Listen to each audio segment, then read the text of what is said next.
Alright. It is time to run some shadows. Oops, and let me punch my microphone a few times, because, you know, it's just how we do things, apparently. Okay. Alright.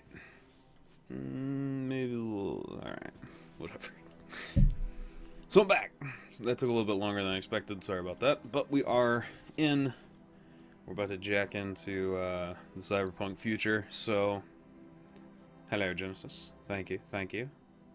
Thank you guys for sticking around while I set the new stream up. Just remember one thing, Nook. Forgot to go back to the mansion and talk to Map Guy. Oh. Okay. That's alright. Or that wasn't something we did in our first run, was it? That was a new thing that I didn't get to do. I see what you're saying. I forgot about that. I thought it was set up. Okay, let's do it. Let's get in. We're going to be playing Dead Man's Switch. Launch campaign. And we'll do normal. Alright, so here we go. I'm gonna let you guys kind of help me with the character creation on this one. When I played through, I played as Cran. We can make a Nooklet, we can make a Nook, or we can make something completely different. I like doing my Nooklets and Crans for the stream games, but what would you guys like to do? What says very hard? No. We have to get through this eventually. So yeah, up to you guys. Are we going with a Nooklet? We doing a Cran? Make your character black. All right. I see black. I see girl. Well, we've also got different races. So we've got human, elf. Give you an idea what these look like here. Whoops. We got human, elf. Did I miss Nook beating Vendrick Nishandra? Yep. Good morning, Lucius. How you doing?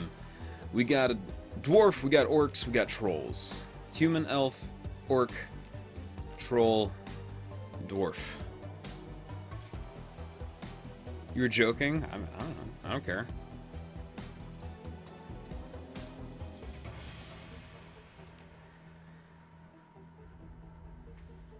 So when I played as a Decker, which is hacking into computer terminals and battling within the cyberspace, which is pretty awesome. Yeah, what would help me defeat the last 4 bosses there? It went real quick. I only died once. Okay, Street Samurai is all like melee based and stuff like that. Anybody have any preferences on the races here? I did an elf for Cran last time around.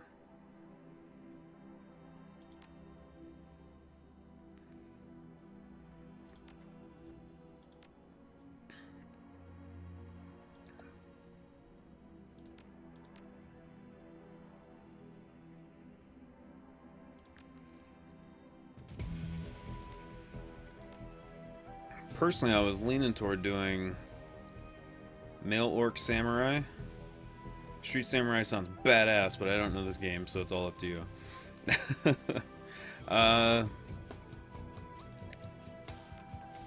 Alright, we'll do Street Samurai, and then male orc. Alright, that's what we're doing. Let's pick an icon for ourselves that we like.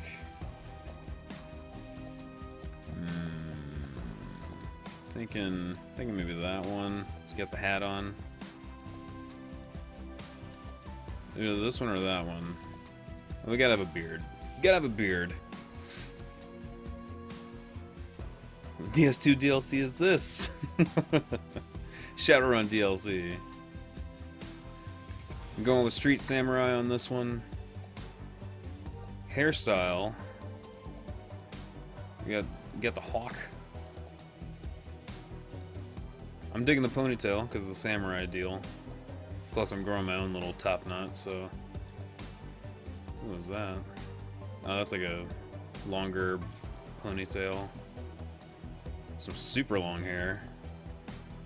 Bowed. The dreads out the back. I'm leaning toward the, like, top knot looking. Well, it's not exactly a top knot, but that little samurai cut.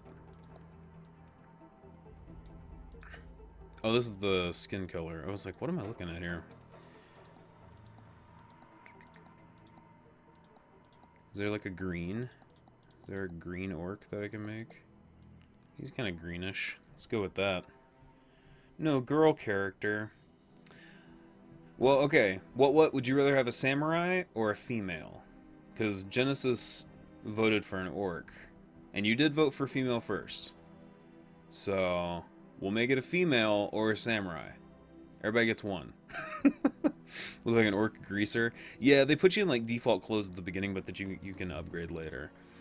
I'm gonna go ahead and work on the beard. You guys, well, if it ends up being a female, then I guess this will change. But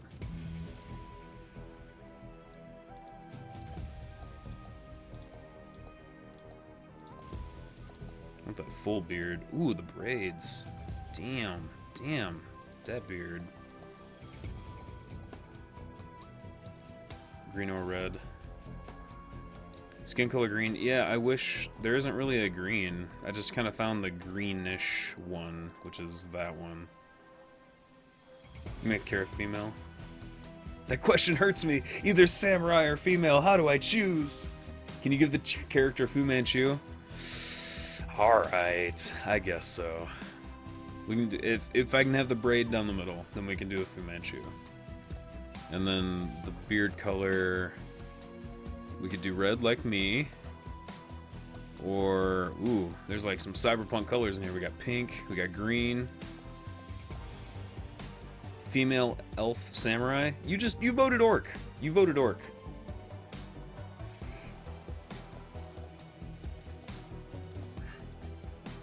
I guess he doesn't have any horns. So Lucius wants a Fu Manchu. What is trying to decide between female or samurai. Genesis is throwing all kinds of stuff at me. You voted Mohawk and Orc. All kinds of stuff, man.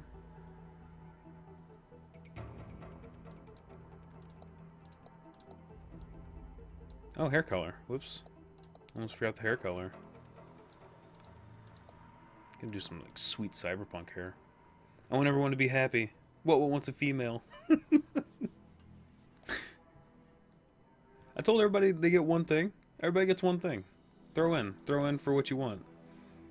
Here's a female orc. We got female orcs. They don't have beards, but they're female.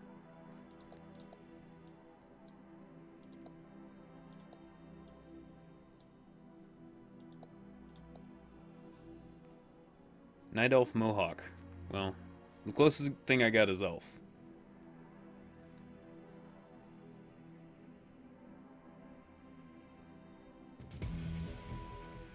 Never heard of this game, so I'm pretty clueless. But you can't go wrong with Fu Manchu.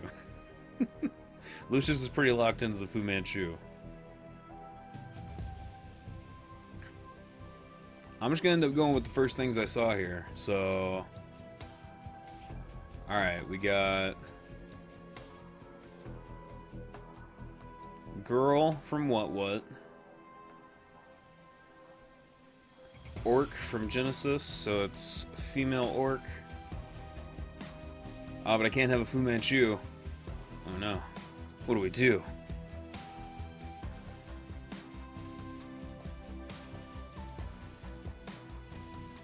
This bulbous bouffant hairstyle. It's weird.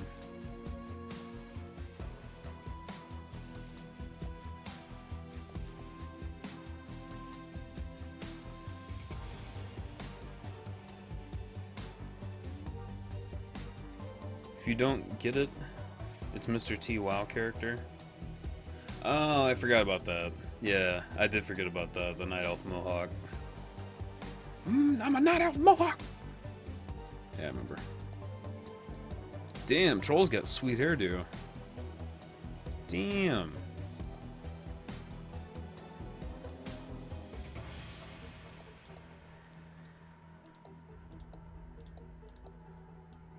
That's crazy. I didn't know the different races actually had different hairdos. Yeah, she's got like a crazy, like big Amidala Leia thing going on.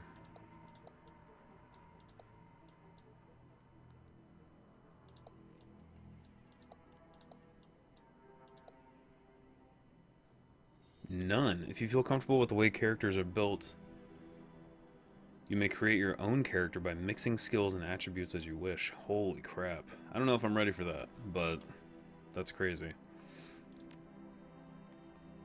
The character's so small. I know. That's the only problem I have with this, is like, it is so tiny. There. For the time being. Bam.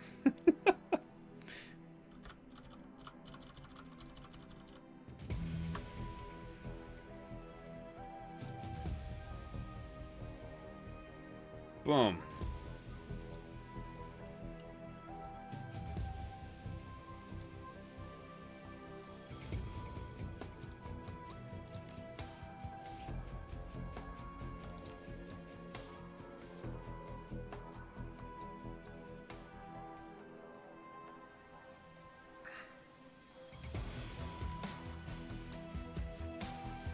Orc, troll. Oh, that is the troll. My bad. Troll, orc, dwarf, elf, human. Snips technology.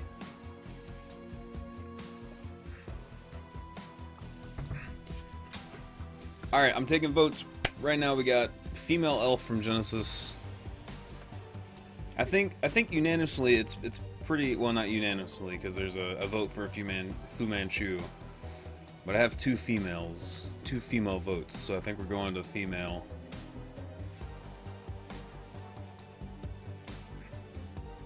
The female route. I don't see any objections to the race either, so maybe we're going elf.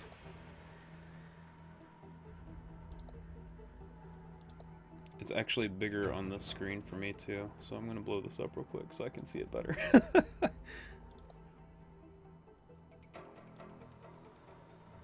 Dreads. Hawk. Little curvy do. Little pixie haircut. Got that long one eye cover. And Zebald. Oh, we got that one too.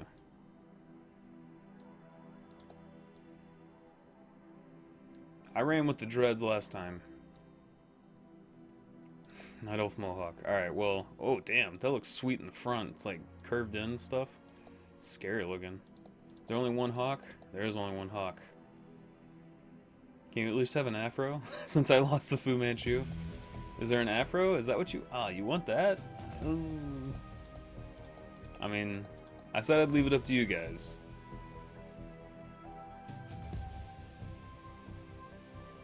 That's the closest I can get to an afro. It's not even an afro.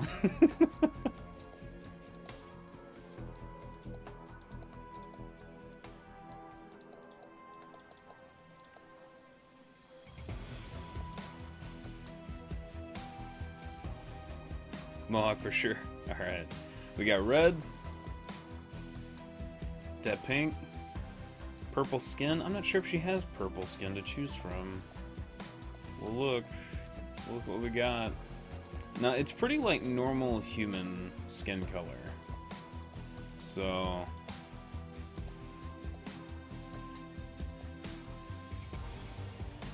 we could go with like a darker skin.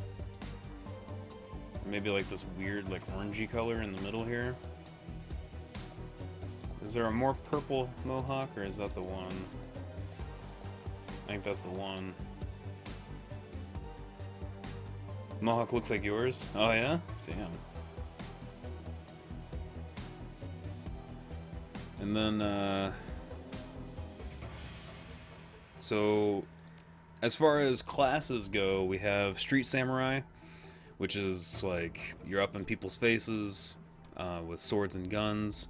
Mages, who are casters. I'm not sure if this is actually changing this. Oh yeah, she has a little book bag. So now she's a mage. Decker. Whoops, that's not what I should have done. So you actually carry around like a little computer and get to hack into terminals and stuff like that. Are you guys seeing that weird bugginess? Hope not.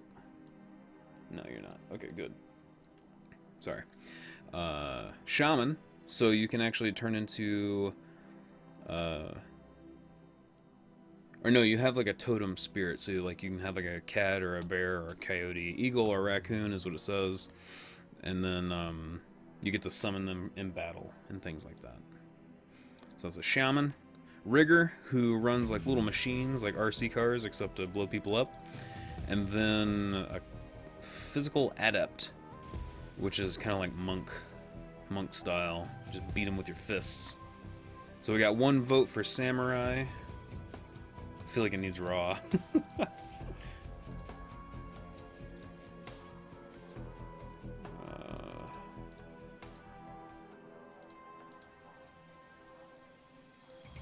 it is.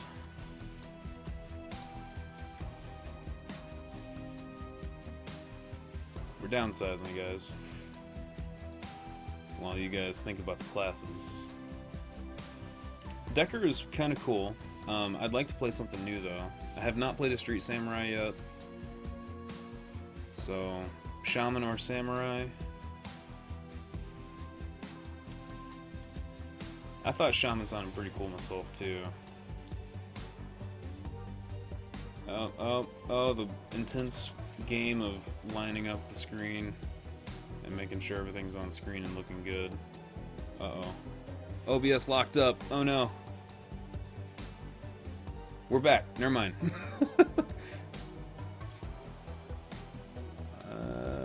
Yeah, there we go. There we go. Now we're back. Hurrah. Shamanai. Sha-woman. Shaman. Shaman sounds cool.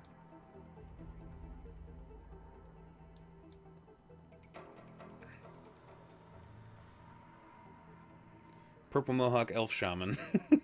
Sounds weird. I don't know, I'm thinking Shaman too. Looks like we got 2 votes for, well, I mean technically we got 2 votes for Shaman, 2 votes for Samurai, because Lucius voted both ways and Nova voted both ways. Use your imagination with what? If you can summon a Hitmonlee, you'll be a Shaman Samurai. It's true. And I mean, we can also build our character to have like swords and stuff, but why don't we do that? What? I'll cut it 50-50 with you. What we'll do is we'll be a shaman, but also have katanas, and we'll fight with melee weapons. Mohawk Elf Samurai makes sense? Duh.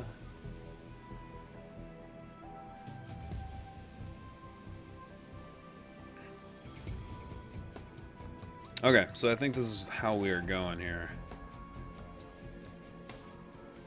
Except I gotta change up our pick. There ought to be an elf with a mohawk. There's no elf with a mohawk in here? Oh, come on.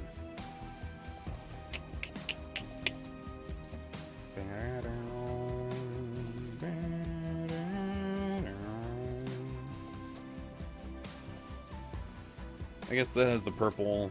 That's close enough. You mean a purple Mohawk Elf Shaman Samurai? Exactly.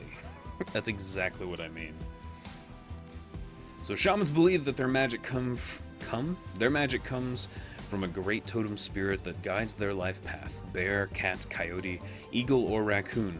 Shamans' relationships with their totems allow them to summon spirits and command them to do their bidding. Shaman have the skill to conjure spells that mages cannot.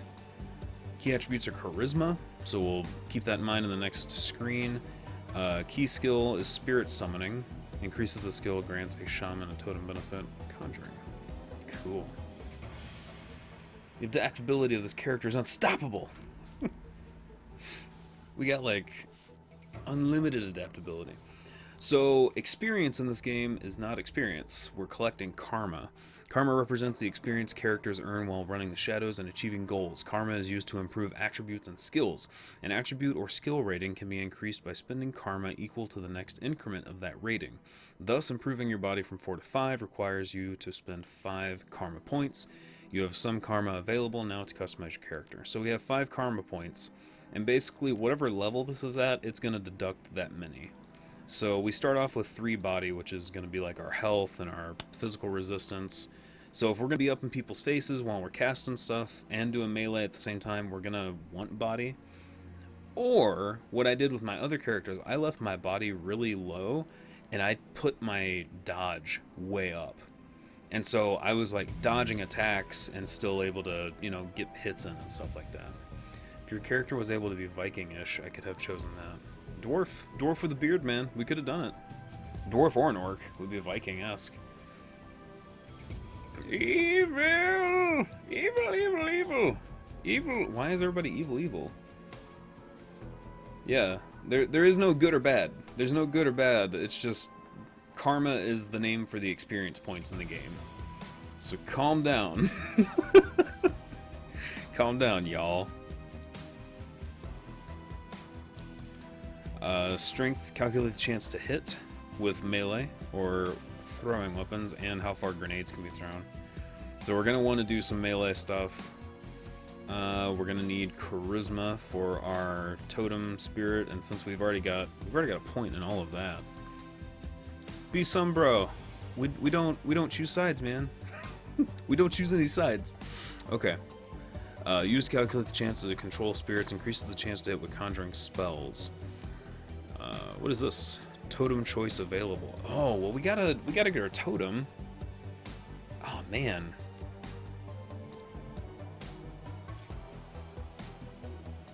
Oh, fighting style. I gotcha. My bad. Sorry.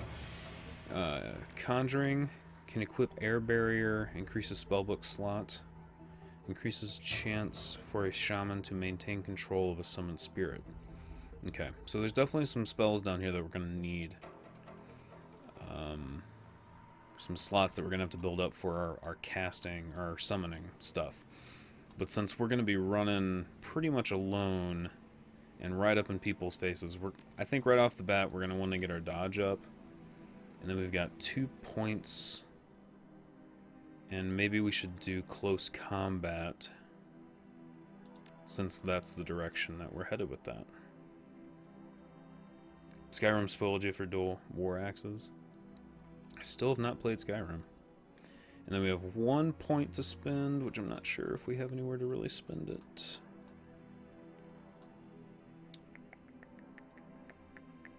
Ranged combat. I mean, we won't really need that right off the bat. Oh, here we go. We can unlock a move for our melee weapon. Bam! So we got some dodge, so we can be all quick and nimble. And then close combat, melee weapons, and doing our casting stuff. Here we go. So also when you get charisma, you get to choose etiquettes, or like, you know the lingo for a certain sect, you know, a certain like group of people. So like corporate security gang, socialites, Shadowrunner, street, and academic are our choices. So let me know what you guys would like to roll with on that. So Shadowrunner is what we are. We are a Shadowrunner. We get hired for jobs that are like beyond the law a little bit. And the rest of them are what they sound like. So we need to choose 2. I think we get 2 to start with because our charisma is so high. So what would you guys like to see on the what lingo we're talking?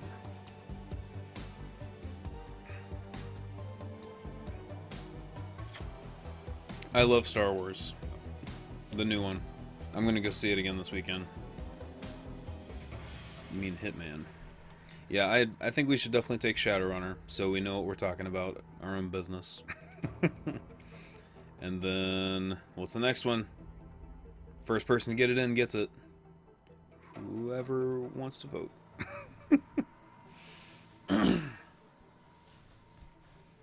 It's Shadowrun. Why not Shadowrunner? Exactly.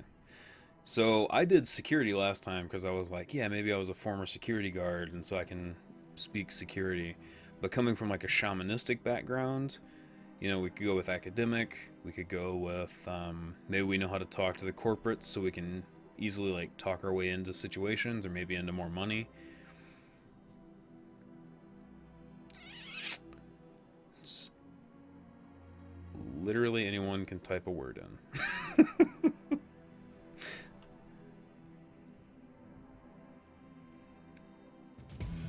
Academic. Bam, there it is. And the name. So everybody has like a a code name. You never go by your real name. Um, my last character went by Cran because truly I believe it was actually Nooklet running with Cran's name, just to confuse the two characters I use in video games even more. But we do have a female elf. Oh, a bunch of smartasses. Academic sounds right. So we could go ahead and run with the Nooklet, or we could run with any kind of code name you guys want to come up with. Frodo T. Baggins, it's a good choice. Solid choice. Anybody else have a suggestion? Daughter of Poople. Alice. It's not a code name, man. Codename Alice? Unless we call it Codename Alice, we can do that. Never mind, female. I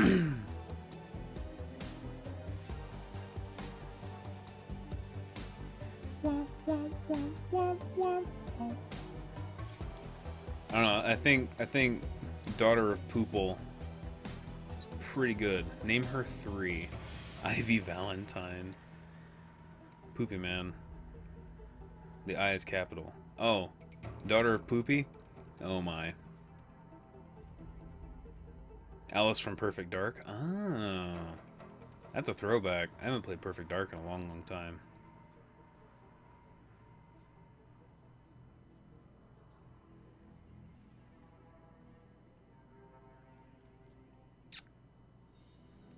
Okay. We got 1, 2, 3, 4 different names. Do I have a D4 on my desk? No, it's upstairs in my game closet.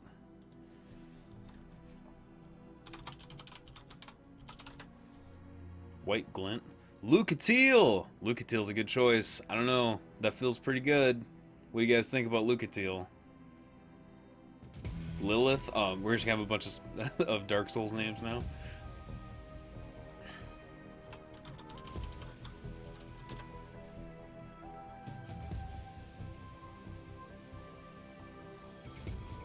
Or Lilith wasn't in Dark Souls.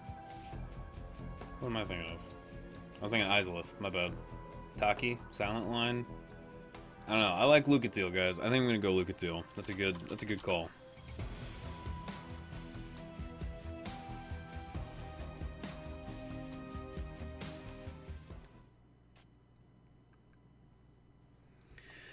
Down and out.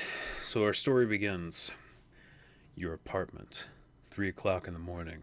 It's got 4 walls, a roof, and isn't on fire. Even the cockroaches have fled in search of a better accommodations. Whatever I'm trying to say. Not exactly a runner's dream pad, but right now, it's about all you have left. Running the Shadows is about feast or famine. One day you're Nova Hot, working jobs that allow you to eat at 5-star restaurants. The next, well, you're here. This one's a famine for the ages. Slagging Fixer hasn't called. The money's run out, and then some. Sinless and free. Free to starve in the cracks of a society run by megacorps who just want your new yen. Something needs to change, and soon. So, let me catch you up on a lot of terms. Fixers are how you get jobs. You get connected to jobs through fixers. So they're saying the fixer hasn't called. New yen is money in this. And sins are, what is it, like secure identification number, I believe it is, or something like that. it's an identification number, and only like the rich people have them, or like real people have them that want to travel or cross lines. But when you Shadowrun, you don't want to have a sin because you don't want to be able to be identified easily. So we have no identification, no money. We haven't been called about any jobs. We need money.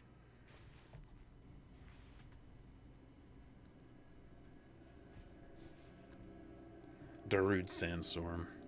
Alright, here we go. We're in our terrible apartment. This shitty shithole. A slip of paper with your bank balance, enough to cover you through the end of the week. Your notebook, calendar contacts, that kind of thing. View your list of contacts. Someone's not responding. Another runner that you know is dead. A couple other runners that you know is dead.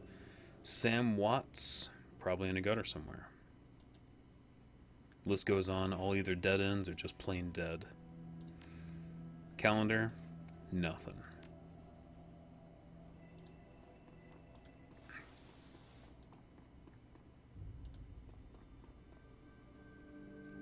Your computer, state of the art in 2050, broken since 2051. And it looks like we got a phone call on our computer over here. You're expecting something way different? Oh yeah? No, this is Shadowrun, man. It's very RPG. It's well, it's very like tabletop RPG. It's what it's based off of. So, anyway, Sam Watts, the guy from our contact list. We didn't know where he was. The screen leaps to life, making you squint against the brightness. The face on the screen is laughing. Sam Watts. Hey, buddy. Hope I didn't catch you at a bad time. He giggles. He's drunk again. Or worse. And then they give you different options for what you should say. And if you guys want to play evil, we can be a dick. So, you're drunk. You're drunk. You're zoned. Another giggle. Ah, don't bother with your side of conversation. I'm not really here. Just one reason for this vid. Someone finally geeks me. I'm dead. I probably had it coming. When you're an unsavory character like myself, you tend to associate with other unsavory characters who often partake in unsavory business.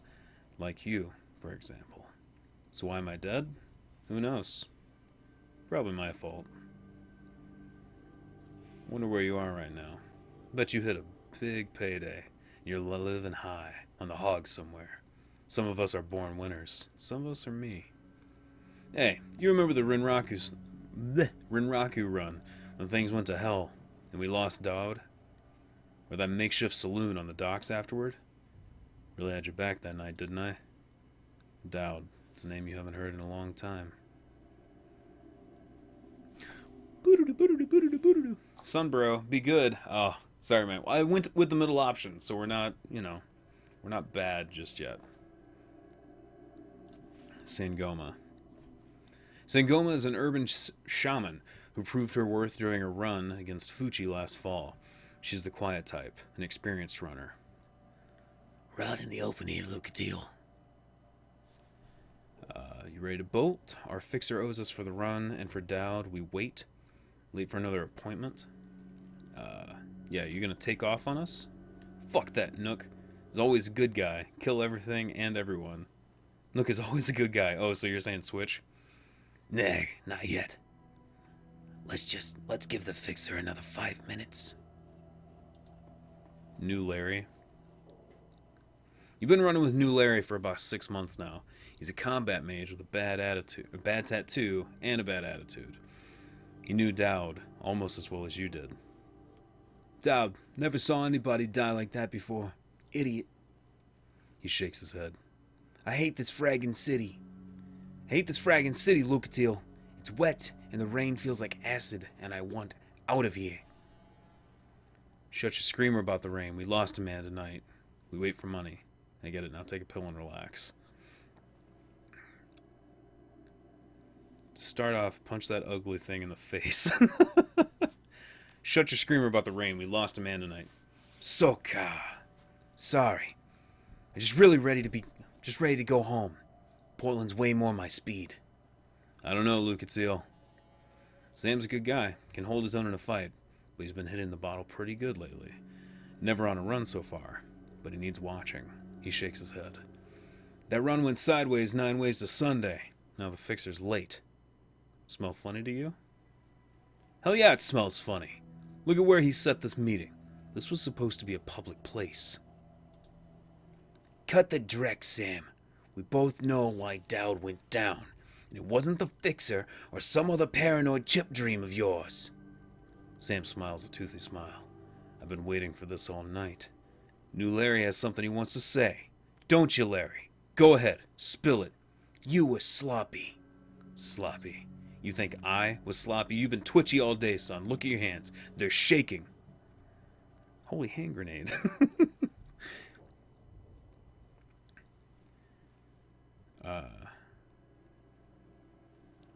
That true, Sam? Did you miss a beat back there?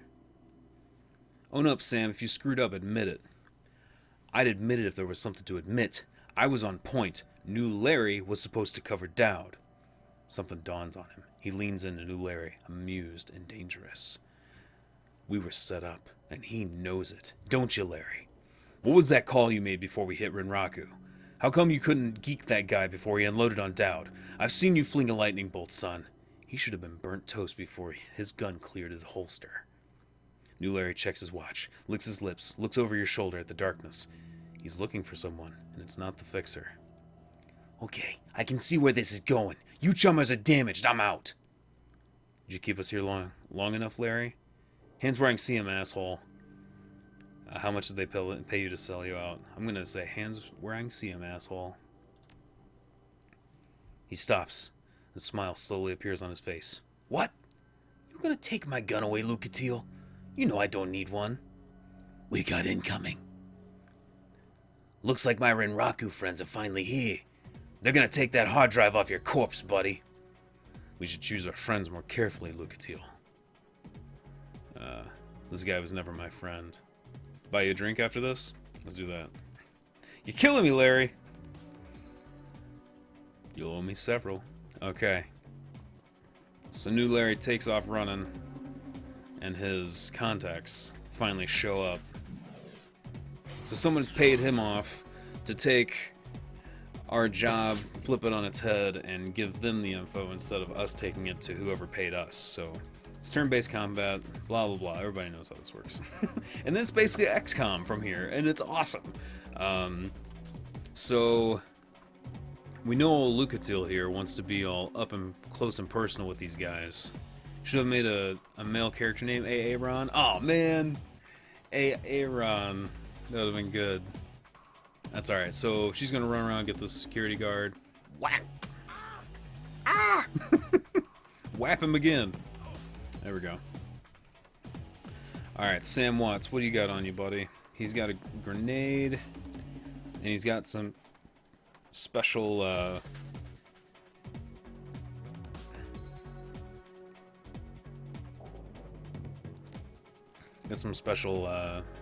shots here. So he's gonna take cover on these baxes. Take a shot at that dude over here. Bam! Welcome back, What? How you doing?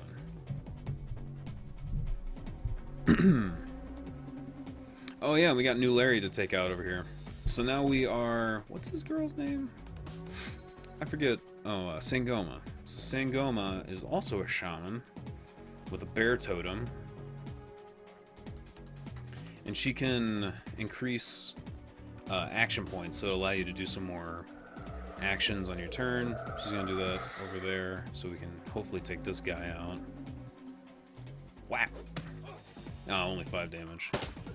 Ow! I didn't know that would take up my whole turn. I didn't look at the action points there. Alright, go whap him. Ah.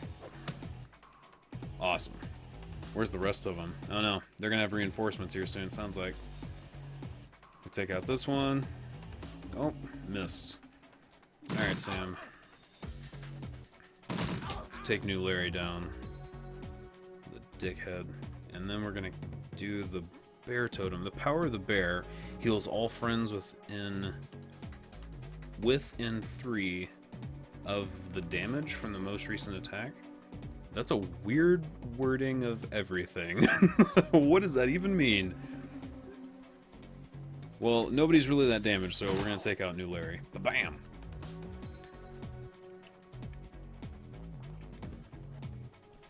And then she's gonna run to a new... Oh, no, she can hang out here. Take cover. Not Sam! You can't die, Sam. You die in the future. After we know that you've lived through this fight.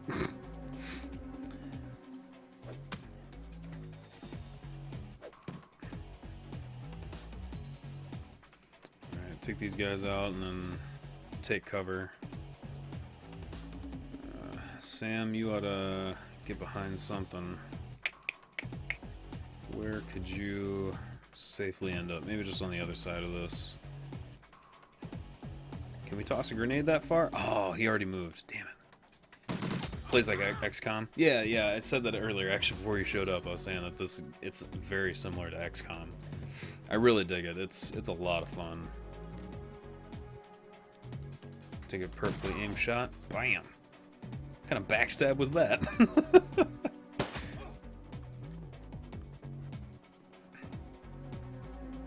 Ooh, somebody disappeared in the shadows over here. Alright, Lucatiel. A mage. Yeah, we gotta take him out. And, Sangoma. What are you gonna do? I guess you're gonna focus on the Renraku security. Yeah, that's that quickness going into effect, I think. Oh no. So that's another shaman, I believe. So she's summoned some kind of thing. Can you guys hear the music alright? I love the music in this game, so I want to make sure that you guys are enjoying that. Whap! Yeah! I'm hunting for that guard break. Okay, so if we take out the shaman, it'll take out her little spirit thing. So we're gonna try to just take her out. Not enough ammo. Oh crap, we gotta reload. Do I have anything else on me? I have a shotgun. Hell yeah. Shotgun it is. Yeah! Damn, this is a clean run right now. Do you have a... No, nothing. Let's give some extra action points to Lucatiel.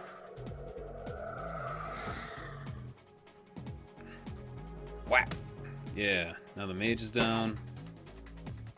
But we got this big security dude over here. I'll have Lucatiel sneak up behind him.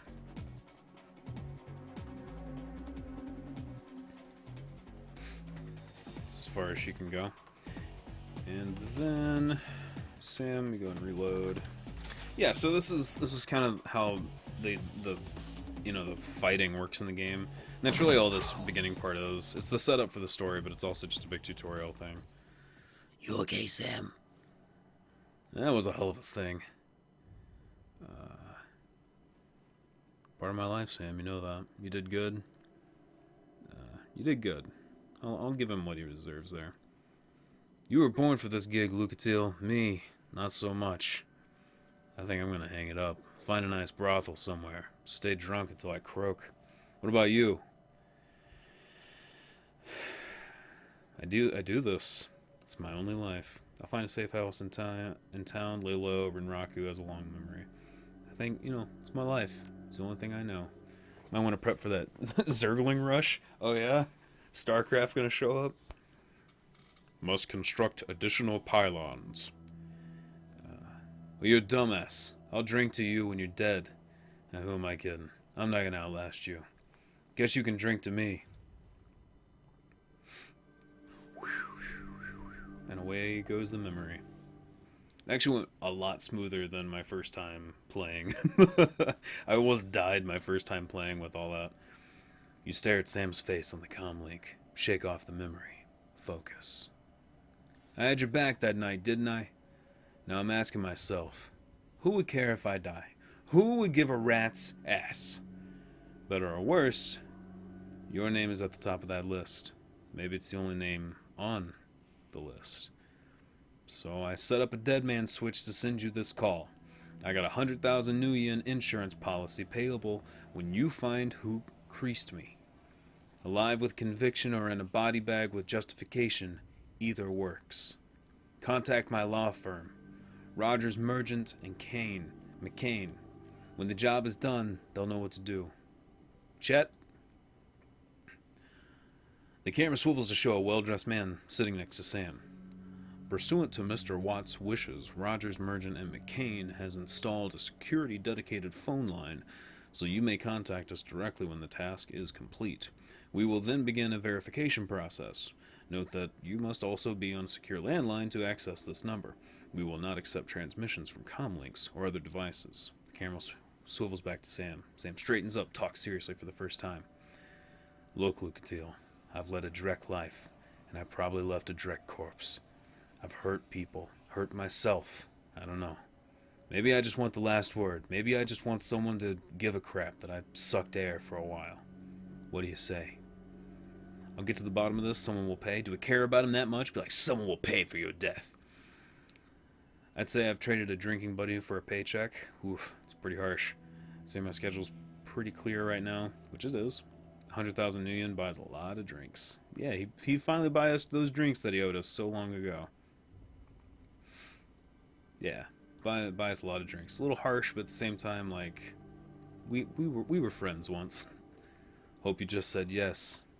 I've got a locator chip slotted in my head these days. When my heart stops, it'll activate. That's how you find me. See you on the slab. And then we're heading out to the Seattle to go see Sam. Well, Seattle can't be any worse than this. Shaboom! Death foreshadowing. What? A dead man switch. Your plane hits the SeaTac tarmac with a jolt. Welcome to Seattle. The chilly northwest rain obscures your visions as you step onto the tarmac. Before long, you're sitting in a cramped back seat of a cab, following the signal from Sam's locator chip into the heart of the Redmond Barrens. Organ grinders, a legal chop shop for body parts, whether from the living or the dead. If you're hurting bad enough for Nuyen, this is the place to sell a limb or an organ. It's also a good place to dispose of an inconvenient body while making a little cash on the side. The franchise is the closest thing to Barron's has to a morgue. It seems this is where Sam Watt's body has ended up. You open the door and are assaulted by the smell of death and bleach. What do you guys think so far?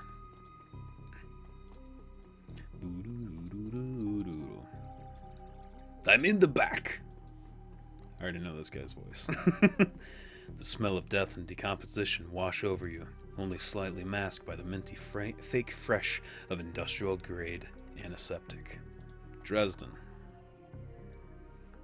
Hovering over the recently departed is a small dwarf whistling a tune. His broad grin says, I love my job, a little more than you'd want or expect from someone in the chop shop trade. As you approach, he looks up with a lopsided grin.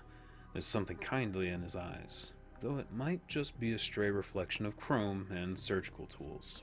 It's very different from Dark Souls. Yeah, it's not Dark Souls. Sorry, didn't expect any visitors at this hour, and some asshole at corporate took my receptionist. What can I do for you, ma'am?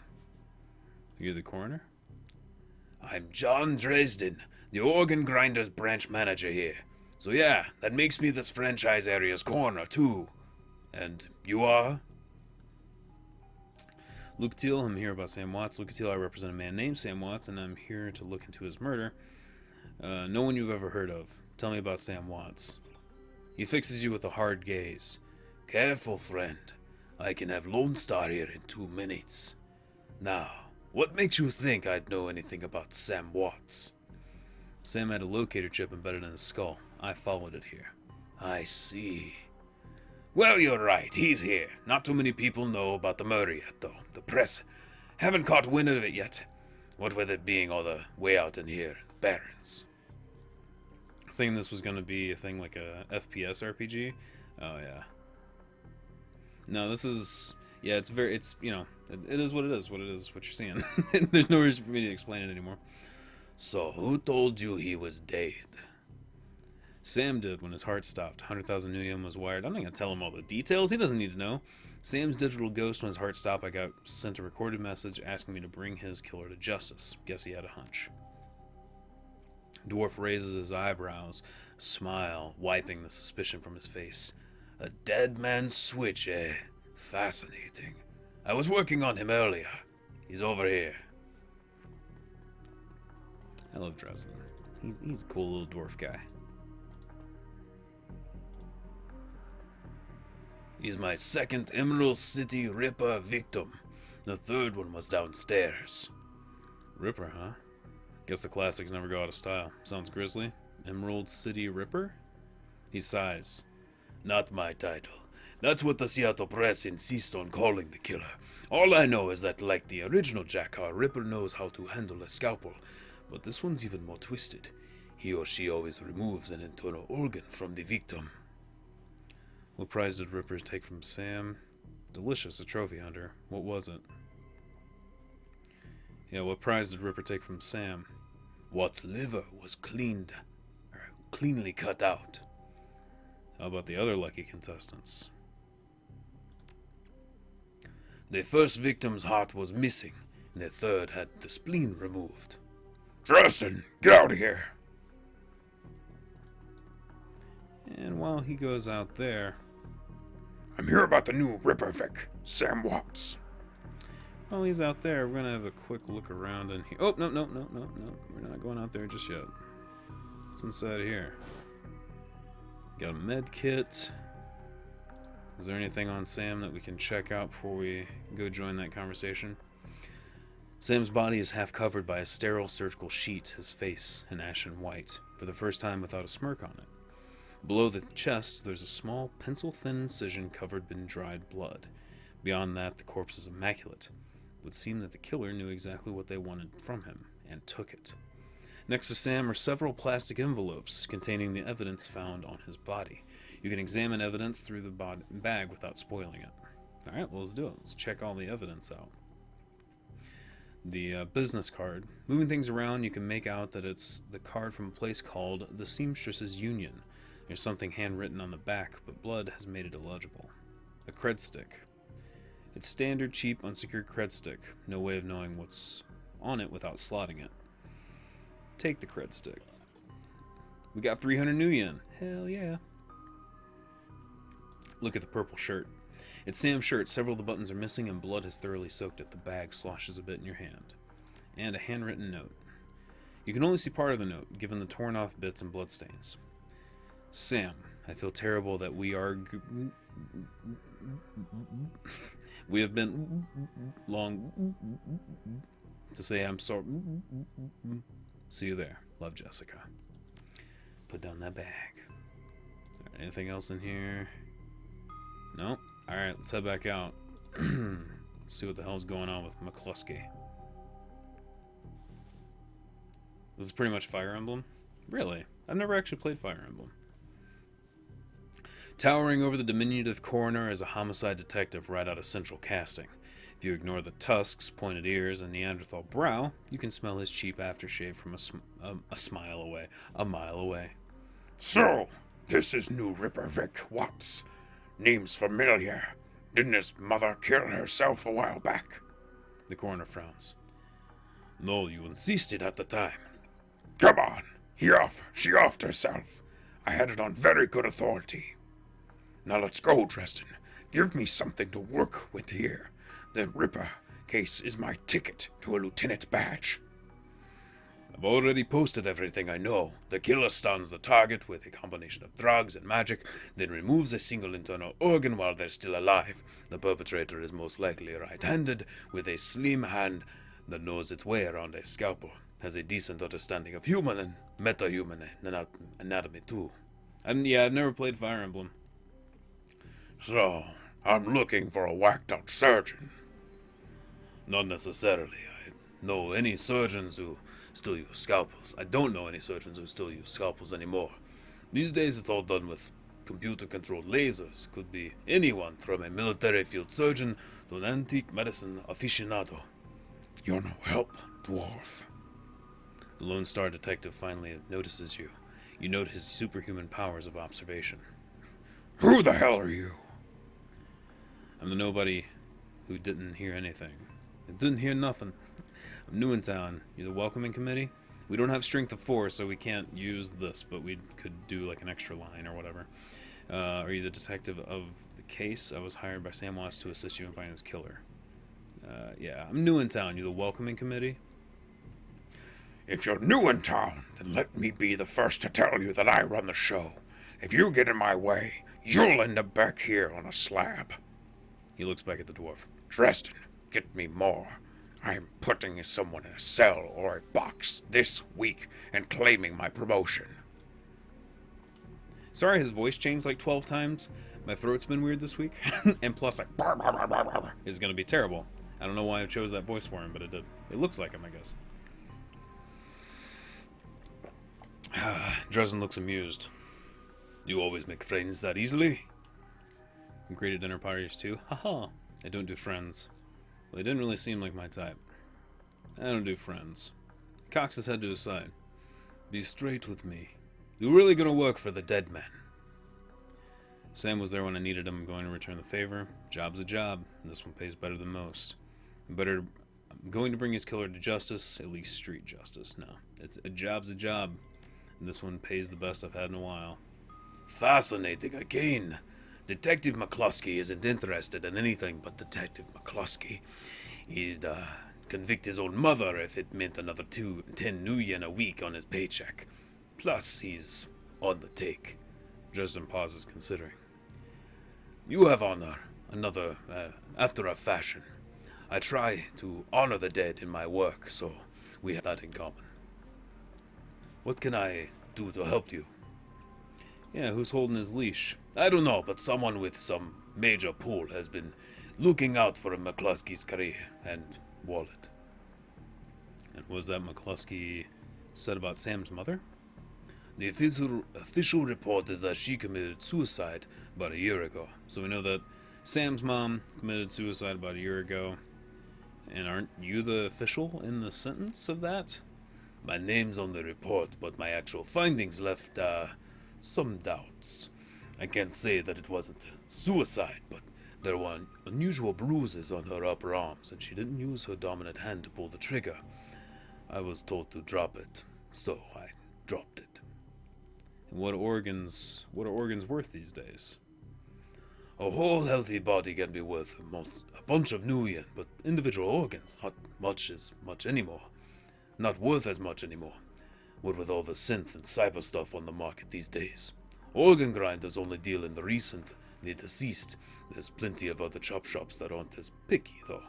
And they don't care where the bodies come from either. So who still uses scalpels? Doctors still learn how to use them in their first year of medical school, as do coroners, but neither professional uses them much anymore. It's possible some of the similar chop shops still use scalpels, I suppose, but I wouldn't know where to look. Have you heard of the Seamstresses Union? It's a club nearby in the Barrens that attracts lowlifes. You'd probably like it.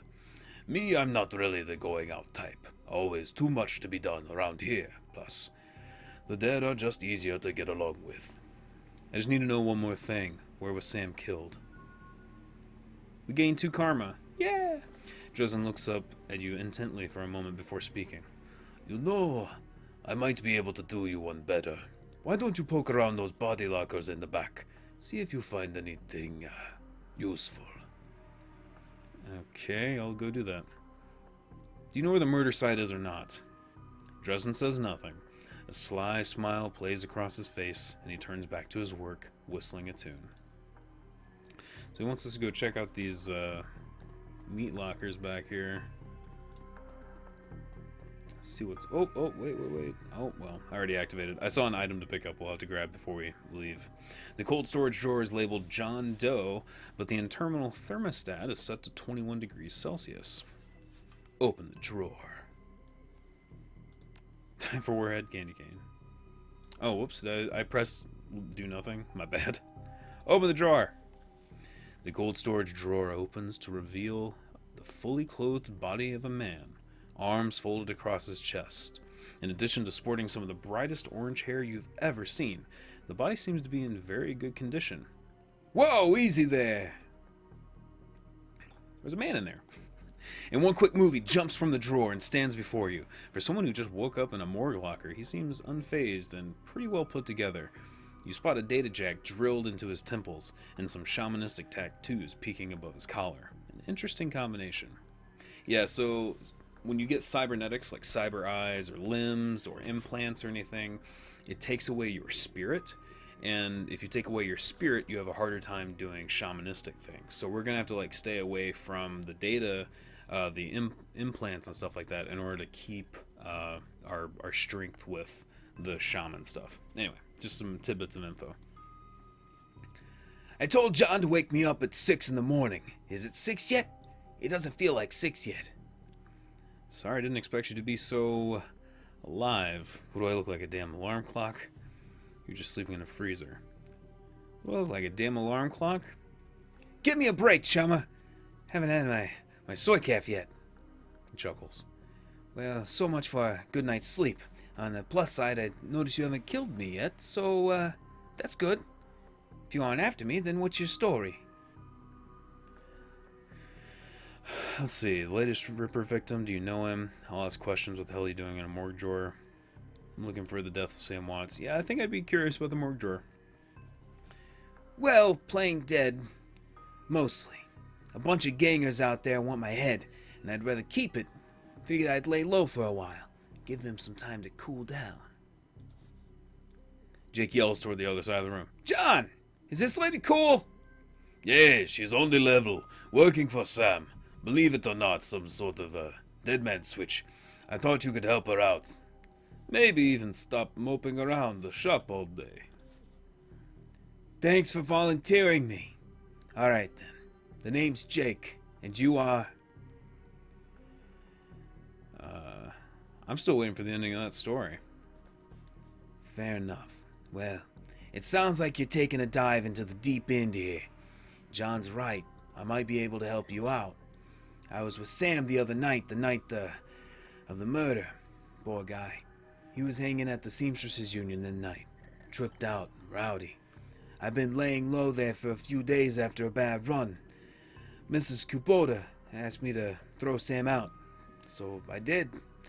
But out in the alley, some gangers got the jump on me. Damn, maybe I need some soy calf after all. John, could you grab me a cup?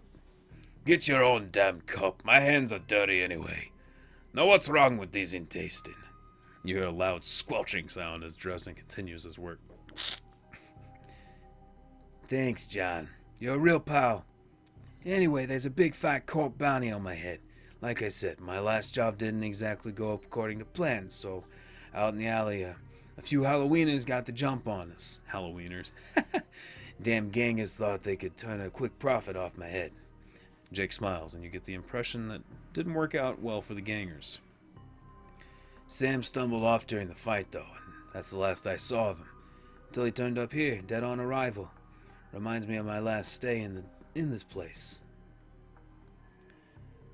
Great, so you know anything about his death. Do you know anything else? I know they found his body a block away from the Union, just lying there in broad daylight. That's the Barrens for you. Jake looks down, his expression masked by chrome and crimson glass. Shame, though. Wish I'd been there. If those slagging gangers hadn't come along. Tell you what. You look like you can handle yourself in a fight. I could use some backup to settle the score with those Halloweeners out there. Their leader's got the whole gang searching the Barrens for me. I need to get rid of that asshole. In return, I'll take you to the place Sam was murdered. It's not safe to hit these streets alone at night. Trust me. Jake eyes you up and down. And maybe I'll throw in some decent supplies while you're at it. What do you say? It's nice to have someone watching your back out there, assuming you can trust them. I don't work for free. I fight, I get paid, in Nguyen, not tours. I do like a bit of street justice. No, I get paid. That's what I'm out for. Gotta pay my bills. Guess I'd say the same in your shoes. Fine. There's a cred stick worth 1,000 Nguyen with your name on it. Help me dust those gangers, and it's yours. Make it 1,500.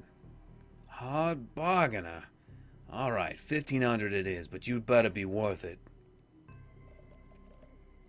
I'm good in a fight if you're good for your money. I love how cocky she is. Great. I've been hiding out here ever since that run-in with those Halloweeners. whiny bunch of gangers, but this stretch of the Barren is their turf. Hell, I'm surprised you even made it out of this morgue, into this morgue in one piece without packing some heat. He yells over his shoulder.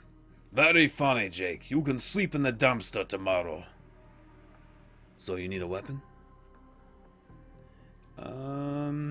No guns for me. Melee is my game. There we go. So we got a baseball bat. It's not exactly a samurai sword, not exactly a katana, but I'll take it. All I got here is this baseball bat, but you look like you can handle yourself. So ready for an evening out on the town? Just a minute. Yeah, tell me more about these gangers. Well, they're one of the nastier gangs in town. They're a symbol of a flaming jack-o'-lantern, but you wouldn't like their version of trick-or-treating very much. Around here, they're led by a troll named John Paul.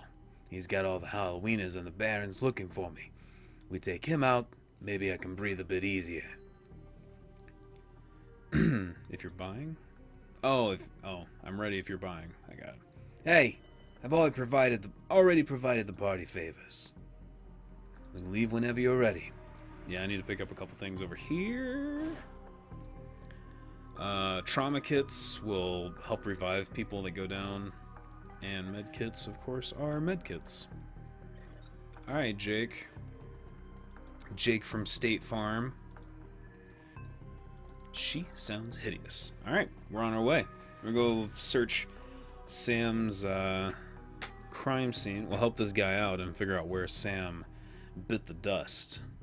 Bit the dust. Head out to the Barrens. Yeah, that's where we're headed.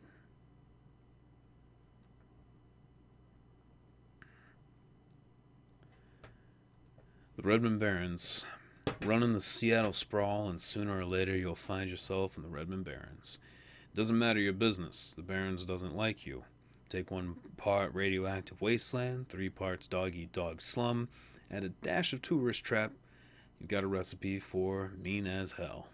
You leave the sanitized death and formaldehyde of the organ grinders behind, entering the anarchy and desperation of the streets. Jake stops a moment to breathe deeply, filling his lungs with motorcycle exhausts, radioactive dust, cordite, and who knows what else. He exhales with an expression of wry contentment. The stench and grime tell him he's home. Then we're going to take a look at our karma real quick before we head out. So we're going to level up. Spend karma. Okay. We only have 2 karma. So we could up our close combat, main combat, use to calculate chance to hit. Okay, so that'd be a chance to hit stuff. Or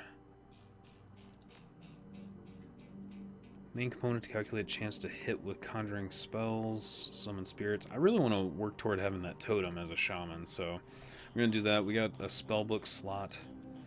Not exactly sure. I don't think we have any spells right off the bat. But, yeah, I think that's it. Alright, let's head down the street here. Check out what the hell's going on. So first we gotta hit Jake's stash, which is on his face. Mustache. Yeah. What we got in here? Hidden in the garbage-strewn alley is a high-tech safe with a mag card reader on the front. Open the safe with Jake's mag card. With a smooth hiss, the safe opens to reveal a collection of gear that is a perfect match for your skills. How convenient. Oh no! What is this? Oh god! Hand over the loot, bozos. So somebody was watching this crate until it got open. Alright, Lucatiel. It's time to get in there. Bang him up. We do have a special attack. Boom! Do we have spells yet? Not really, but he does. Good old Jake from State Farm has them. So I'm going to do a flamethrower.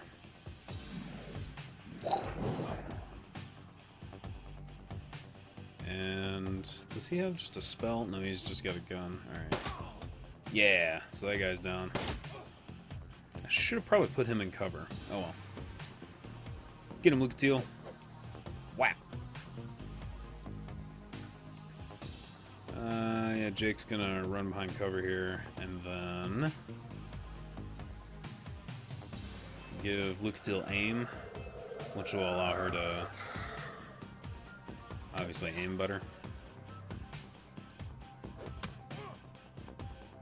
Better chance to hit. Damn, and I still missed. That happens a lot. It's like, I'll cast something to buff you, and then it just doesn't work sometimes. Because it's all like, it's still random rolls, but you just have better chances to hit stuff sometimes. Whap! Damn it. Hit him! I cast aim on you for a reason. Jeez. Here we go. So welcome to the Barrens. Guess I'll need to find a new spot to hide my gear. Good dead drops are so hard to keep. Some drac in every city these days, so I shouldn't invest in real estate around here. Only by the hour. Hey, you seen where I stay the night? Now that you got some gear, let's go, let's deal with those Halloweeners. So we did pick up, some stuff there. Summons a Force 1 air elemental. The fetish is consumed when used. So these things are called fetishes, which I find kind of odd, but anyway, they're just like little consumable spells, basically. Worried Man, Sarah. These guys just basically tell you about the Halloweeners gang up here. There's like a dude down here. Don't go to the market, someone ominously says.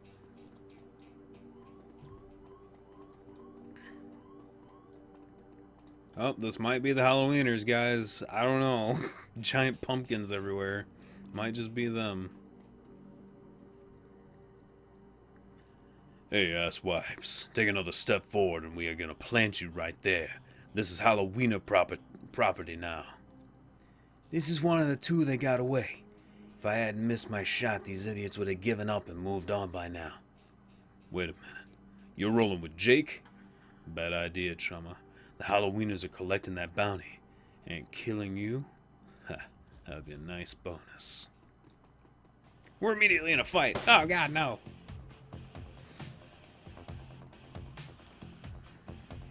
Another guy running out with melee. I think I might take out...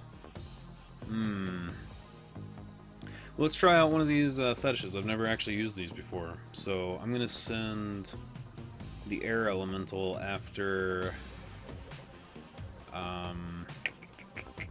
I guess the mage. Got him. Ooh.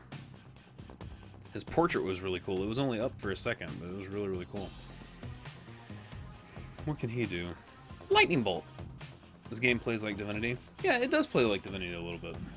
Yeah, I love Divinity, man. That's one of my favorite games of all time. It really is. It's super, super good. I'm gonna go hang out with this melee guy. Oh, good job. Good job, Lucatile. You're really killing it. You're really killing me. Let's see.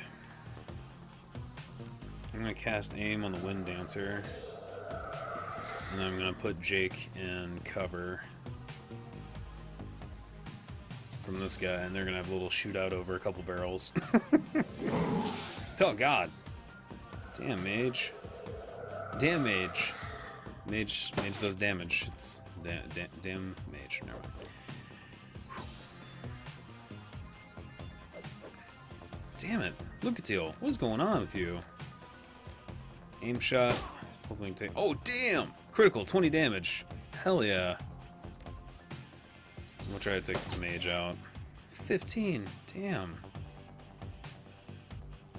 Let's give him 2 move points. So with these, you like allow him a certain amount of move points, and then there's a roll based on if he's gonna listen to you or not. And then sometimes they can turn on you. I've seen it happen to like other people. It does not look fun. Come on, do it. Yeah, cool. Mage down.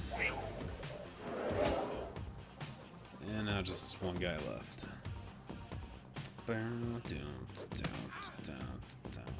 So good. Freaking music. Actually, I'm gonna move him to like a better shot. I don't know. Try to just take another shot. Damn it. I think I'll just give him 2. Whoa!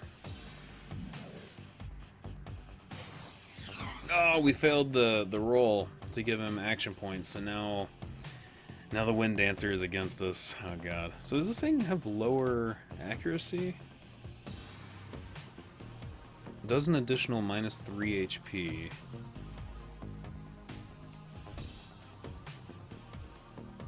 Adds 1 HP to the weapon's damage. Ignores weapons AP damage -15% to hit. Oh man, forget that. Alright, take out this Halloweener guy. And then Jake, it is up to you to take out the Wind Dancer. Damn! Jake, you are OP. Come on. Whap. Sweet.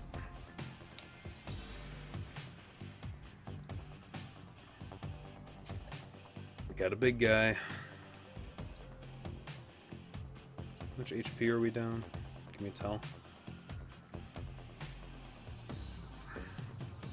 18 to 30? Alright, yeah, we'll go ahead and use one of these med kits for our turn.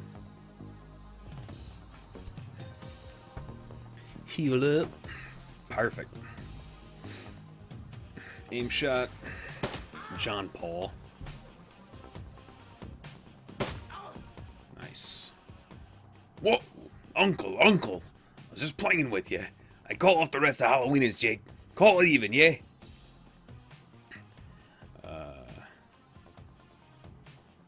Dirtbags like you don't deserve second chances. Or they don't need second chances.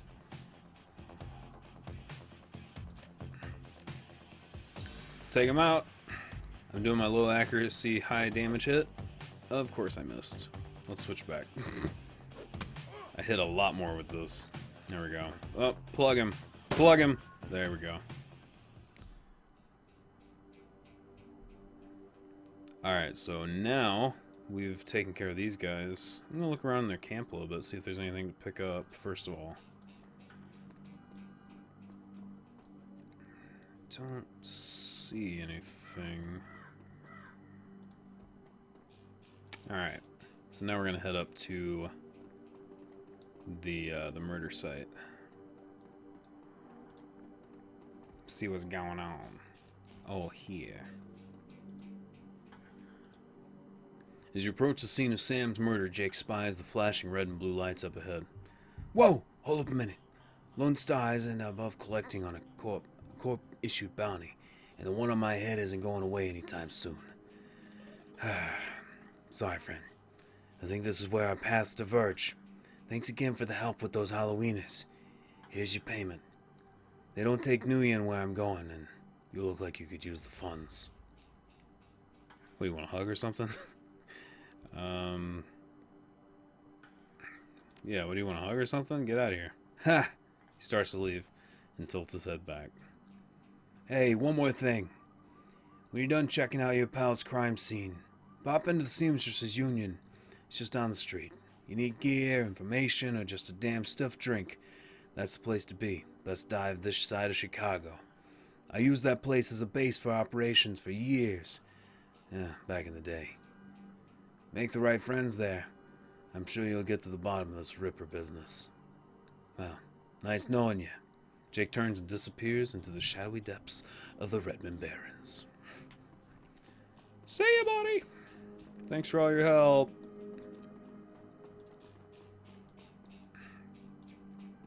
William?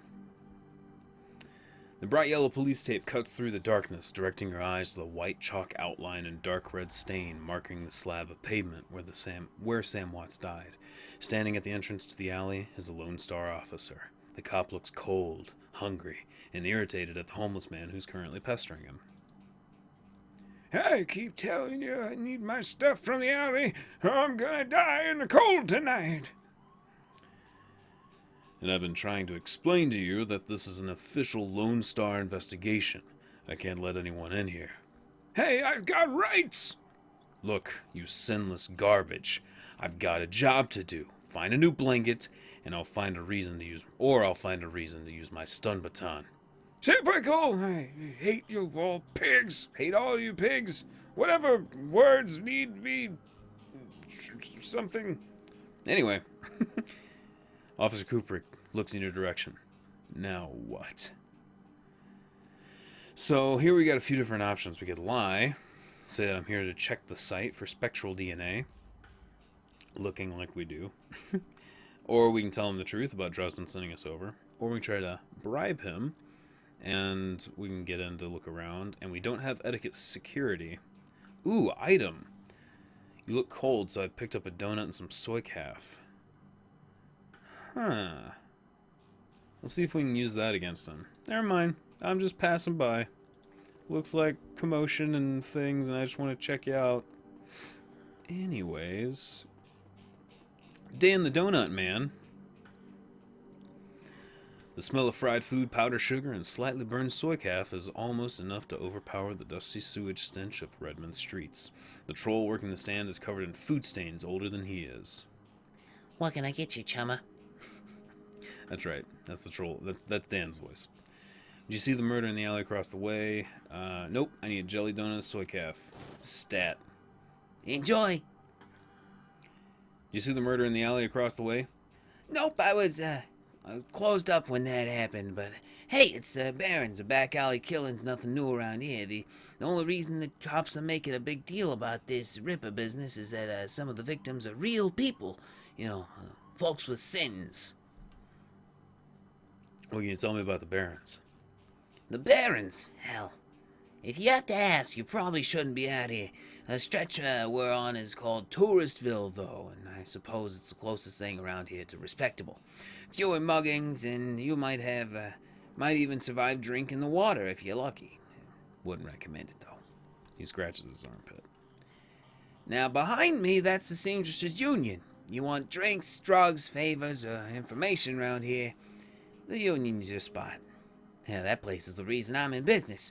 Folks get the munchies when they party. Miss Kubota owns the joint. She's quality. A hard woman, but fair. I'll see you around.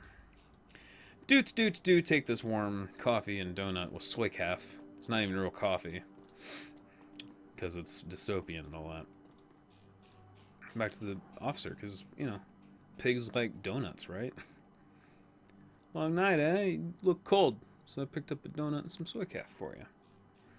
Hey, thanks. The officer's face lights up as he takes a sip.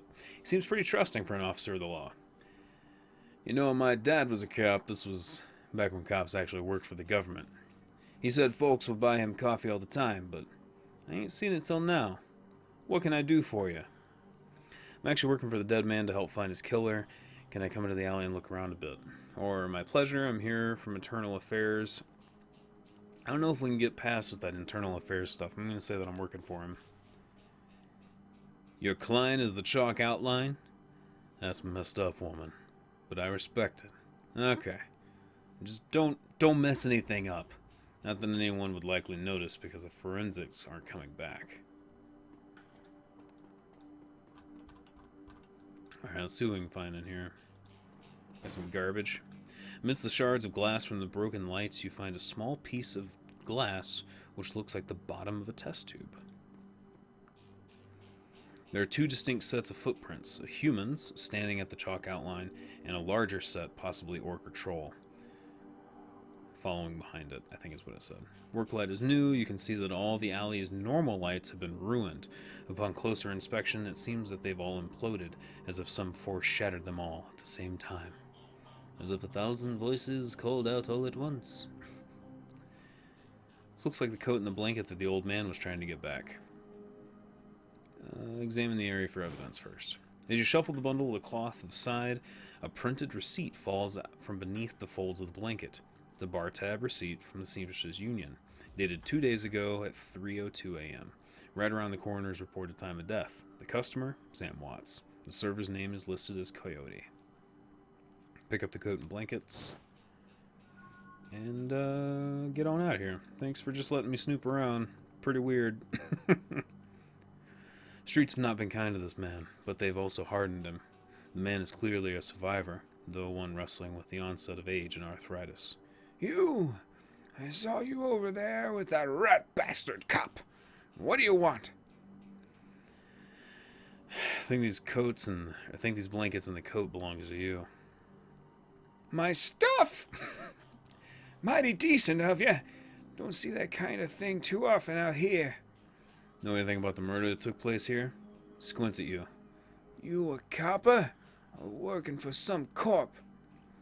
Just a freelancer, I need to ask questions. Nope, I'm as sinless as you, mind answering a few questions. Yeah, I'm just as sinless as you are, old man. Hey, what makes you think I'm sinless? Just messing with you. Of course I'm sinless. System ID number. That's what it is. There you go. System identification number. My ass. What kind of questions you got? Did you see the murder? Or, so it sounds... Yeah. Did you see the murder?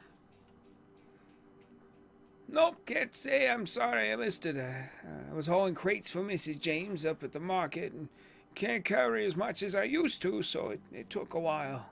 Got back here in time to see a couple of tourists puking all over my home turf. By then, that jerk-face in the uniform had already set up shop in my alley. So it sounds like you live in this alley. Sure, for the last couple of months I've been sleeping there, but I spend my days out doing odd jobs for the street merchants or panhandling tourists over near the Seamstresses Union. What else did you see that night? Well, earlier in the night I saw a big and ugly troll, green hospital scrub snooping around the block. Yeah, bought some donuts and 2 cups of soy calf off of Dan over there. Seemed nervous. He did something with his left hand because his right was all screwed up with some cyberware. Can you tell me more about the troll's cyberware? Well, it was big, and I think it must have some hospital attachments because I saw some needles. It was a lot like one I saw back in 44 when I got captured by elves. Did all sorts of experiments on me. Let me tell you, never trusted one of them cyber people. That's all I needed to know. See you around. Alright, so we got some big frickin' orc or troll looking dude in patient's uniform. Or patient's outfit, I shouldn't say uniform. Patient's uniform. You gotta come to work looking like a sick man. See if he remembers this guy that bought donuts off of him.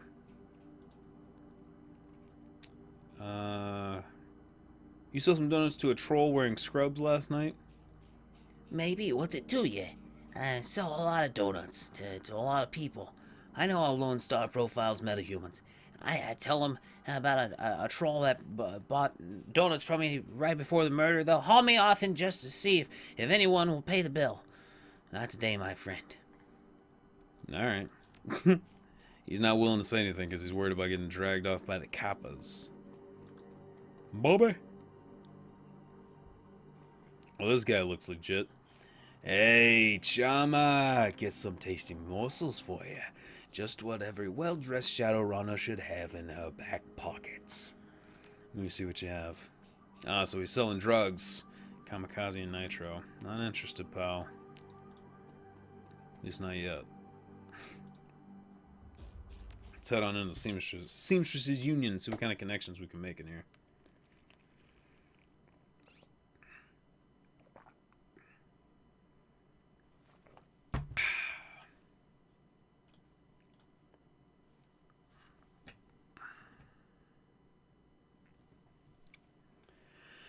The Seamstresses Union.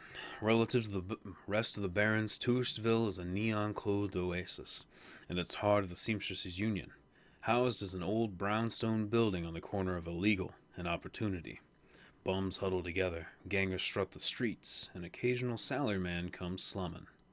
The Union building has been retrofitted, rebuilt, and restored so many times that it's like an aging starlet wearing too much makeup in an attempt to stay young. The wild ivy growing out of the gutters adds to the effect. As you enter, the murmur of hushed conversation washes over you. The dive bar denizens raise their hands, take your measure, then go back to their business. This is the kind of place where everyone knows your name, but keeps to themselves.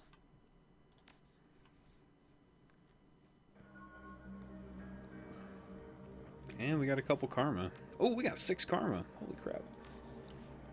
We gotta level up. We don't have to. We can save this stuff until we need it, really. But let's see. So what I did last time, and I think I want to repeat this time, is I'll only level up what I recently used, you know? So basically treating it as like leveling up as me progressing, just like as a person, like I'm coming across new skills as I talk to people and do more things. So we didn't really have any. I mean, we did do a little bit of combat with Jake back there. So we could put some stuff into quickness or strength or body.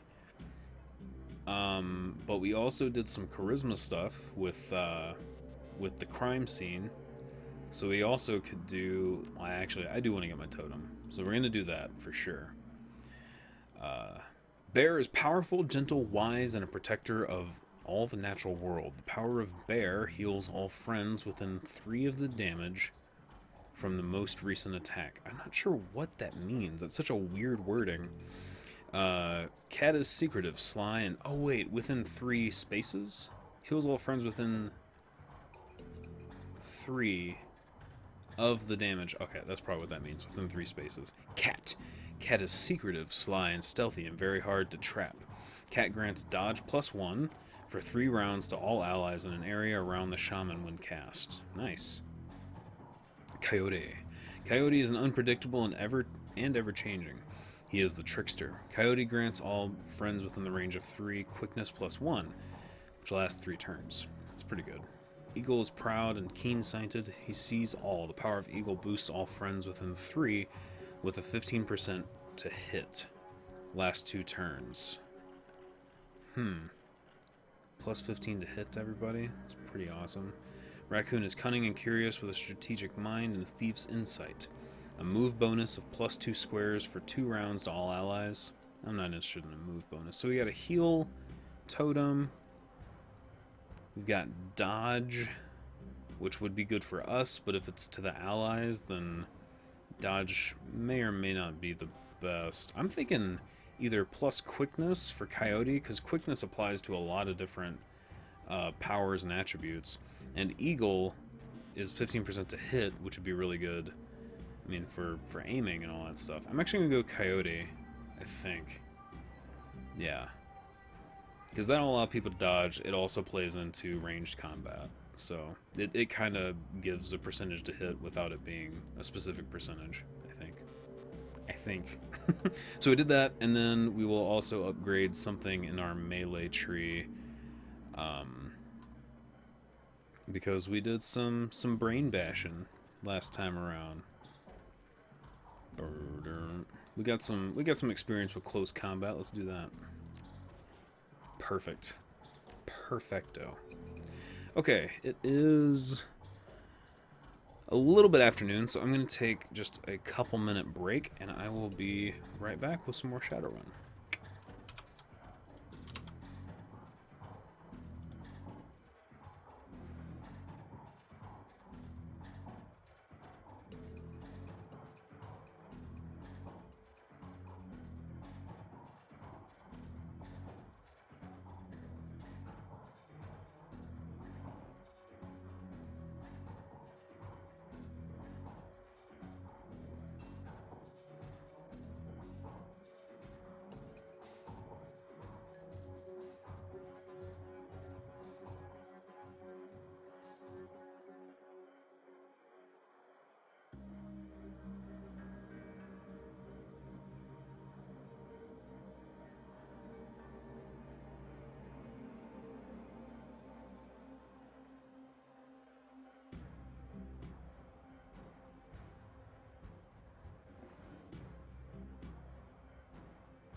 Alright.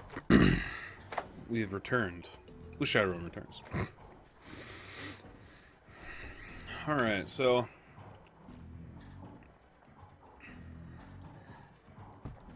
we have figured out that Sam murdered just out back near here, or in the alleyway. Some orc with a cybernetic implant was at least there. Whether he did it or not, we don't know.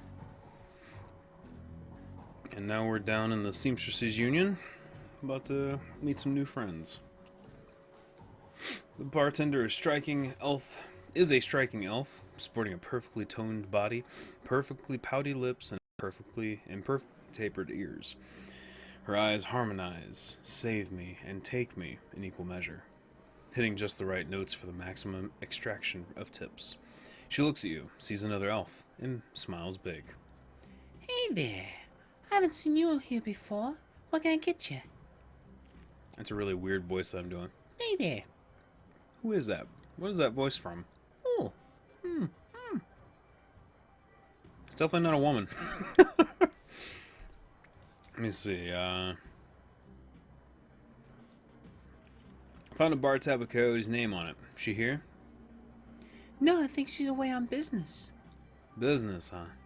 Is she a shaman with a name like Coyote? No. She shot a coyote once thinking it was a shaman who double-crossed her. We've been calling her Coyote ever since. She's been missing since yesterday. Some people think the Ripper got her, but I know her. Coyote can take care of herself. She starts to turn away when a man with a face of a survivor and the zeal of a convert tugs at her arm, hard. It's clear the two have a history. They try to keep their voices low, but the intensity of their conversation makes them easy to overhear. Silky, smooth. Cherry, you have to listen to me. If you stick around here, you could end up dead or worse. Kind of sounds like the birds in DS First. The Ripper is out there, and he's real. The last killing happened just down the block. Now Coyote's missing. They'll probably find her tomorrow in a dumpster without her head. Come on, Cherry Bomb. Think. I kind of want to make her the birds from DS1 now. I think plenty, Shane. I'm getting freaked from UW and neurosis is studying on your own. I can't even do it. I can't even, like, bleh. And Ojimons. And how am I paying for it? Bartending. Tips. There are faster ways for a Baron's girl to earn that kind of scratch, but I'm not taking them. So what do you want from me? I want what you want. Now that I hear you say it, it's not that. That's not it. Sounds very familiar though. Yeah. I want what you want. A better life. A better world for everyone. A universal brotherhood can give you that. I've heard this all before. This isn't some trick to get us back together. Things are different now. I'm different now. The Brotherhood. Cherry Bomb's pretty face is hard, armored in lipstick and low expectations. The Universal Brotherhood is for other people, Shane. Rich Bellevue types who can afford their membership fees and voluntary donations. This isn't about money. It's about binding the world together in brotherhood. Come with me. Attend a discovery meeting. Get to the core of who you are. I heard Len Telestrian give a talk last night called The New Family of the Sixth World. I've got a family right here, Shane. They're drunks and lowlifes and whores, and I'd choose them over any of your Brotherhood members. Now, Buzz, I need to get back to work. With body language that leaves no question that the conversation is over, Cherry Bomb turns her back on him. And he runs away. Sorry I got interrupted. I heard he's got the strength of the righteous, doesn't he? Boyfriend find religion. Sorry I had to go through that. Sounds like you got big plans for yourself. He's got the strength of the righteous, doesn't he? Her pretty eyes narrow. Be careful about whose conversations you listen in on here. Some folks aren't as friendly as I am. You got a look that says you're not just here for the entertainment. Are you a badge? Do I look like a cop? She flutters her eyelashes. No, baby, you look like someone who knows the shadows. We're trained to spot a bronze the minute they walk in here. Something I can help you with? I have a few questions, sure. Ask away. Let me see. Yeah. Ever hear the name Sam Watts? Sam was a regular customer and a regular pain in the ass for as long as I've been here. Talked a big game, but he was always broke. As soon as he got any money in his pocket, it went straight to his head. Chips, drugs, or booze. Coyote had a soft spot for him, though. Did you see Sam on the night he died? No, that was Coyote's shift. Okay. Who runs this place? I want to talk to him. That'd be Mrs. Kubota. She's in the back room. Purple Mohawk Elf Girl Shaman? Definitely not a cop. You can't miss her. Thanks for the intel. Whiz. Cool. No sweat. Good grief. All this cyberpunk talk. Let's see. I don't really care about the place. Don't care who you're talking to. I'm just here for my job. Who's this guy? Hey, lady. I got some extra outfits I'm trying to unload. You want first dibs? I'll take a look. Sweet. Yeah, we got enough money for some new duds. So the Salish runner will give us charisma +1, which is good for our casting. And the rest of them are all the basic runner's clothes. So yeah, let's do this. Let's do the Salish runner. Confirm. And then we'll put that on. Bam, we got our shaman outfit.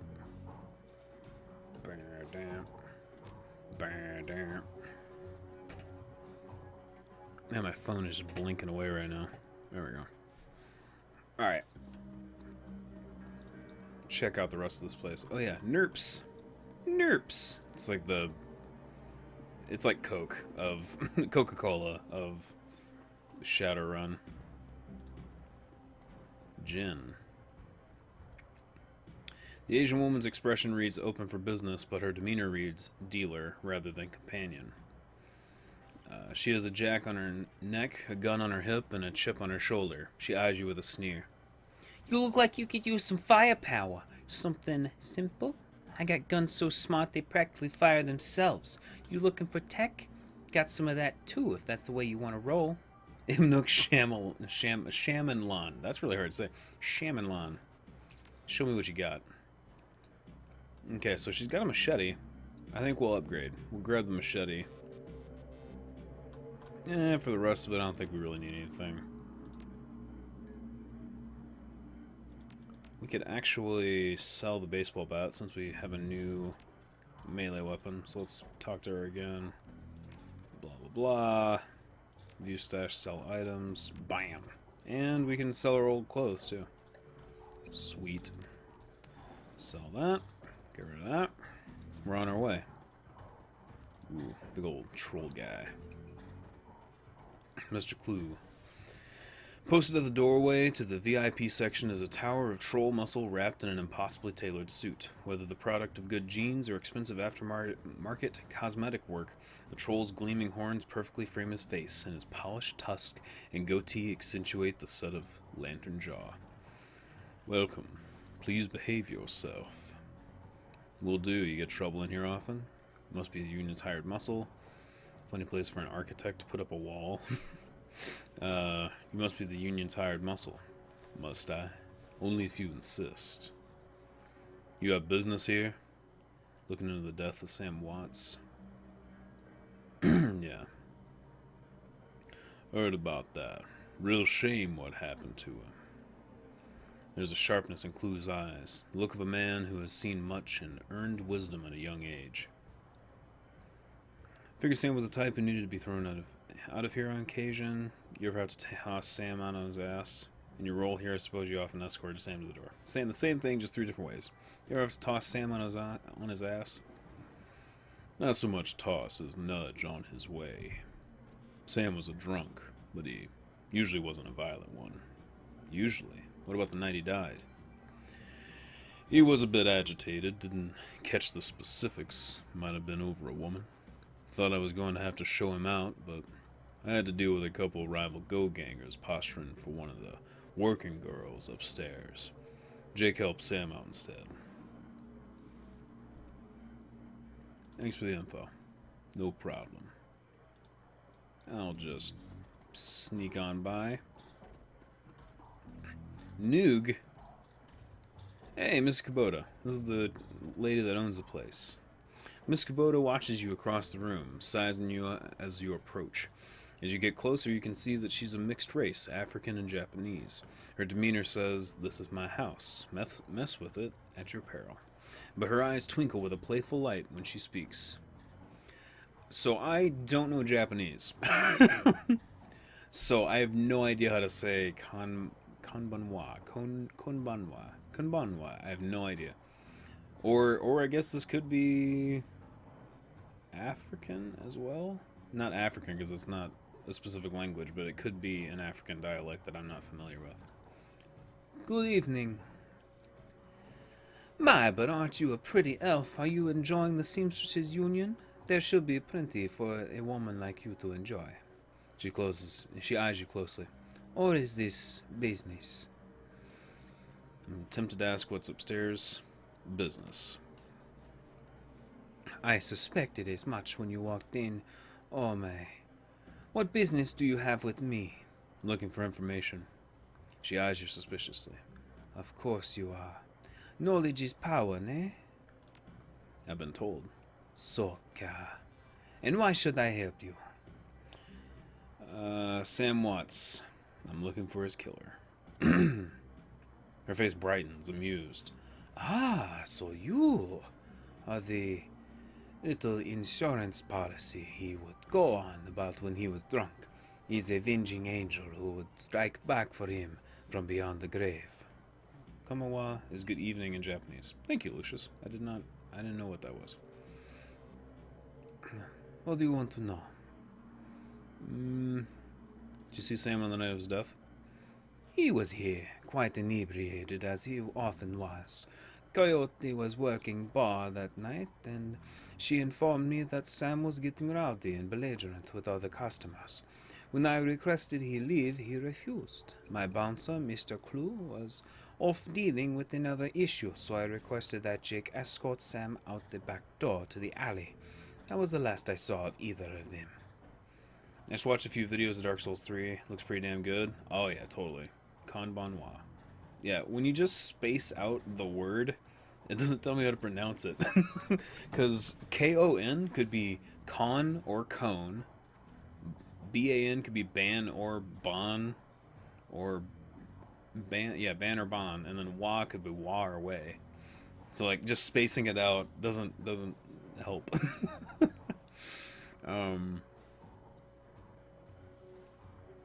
What was he saying? They escorted him out. Okay, so yeah, how well did you know Sam? I knew him. We all did. Sam was a regular here. Whenever we could beg or borrow enough nuyen to become altered in some way. Drugs, chips, alcohol, it didn't matter to Sam as long as he was bent. He was always looking for his next fix. He clung to this place like it was his lifetime, and we treated him as part of the family, even if none of us truly liked him, except Coyote. Can you tell me where to find Coyote? Her face darkens. Would if I could. I have not seen her in 2 days. Kanbanwa. Okay. Cool. It's just weird that O-N and A-N make the same sound. You know?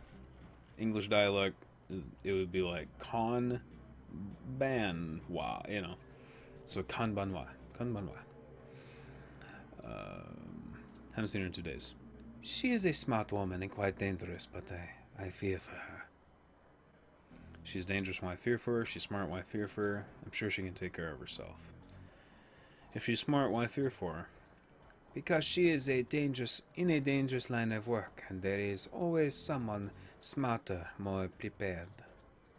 Her room is upstairs. If you are looking for her, I invite you to examine it. You may be able to uncover her whereabouts. I would not normally betray her privacy in this way, but she has missed 2 shifts now and cannot be reached on her comm. It is unlike her. If someone has something has happened, I will not have an action on my conscience. Here is the key. Okay. Thanks for just letting me into your employee's house. Bo. What's the terminal? There's a mid-grade security panel attached to the nearby wall. It's required. It's set to require a password. We aren't a decker, so we can't use the computer at all. So on my last character, I was able to use this, and there's a whole room that you can get into, which is actually Miss Kubota's room, and you can steal some stuff. Google it. There's a voice on how to pronounce it. Okay. Yeah, I'll do that later, man. Thanks.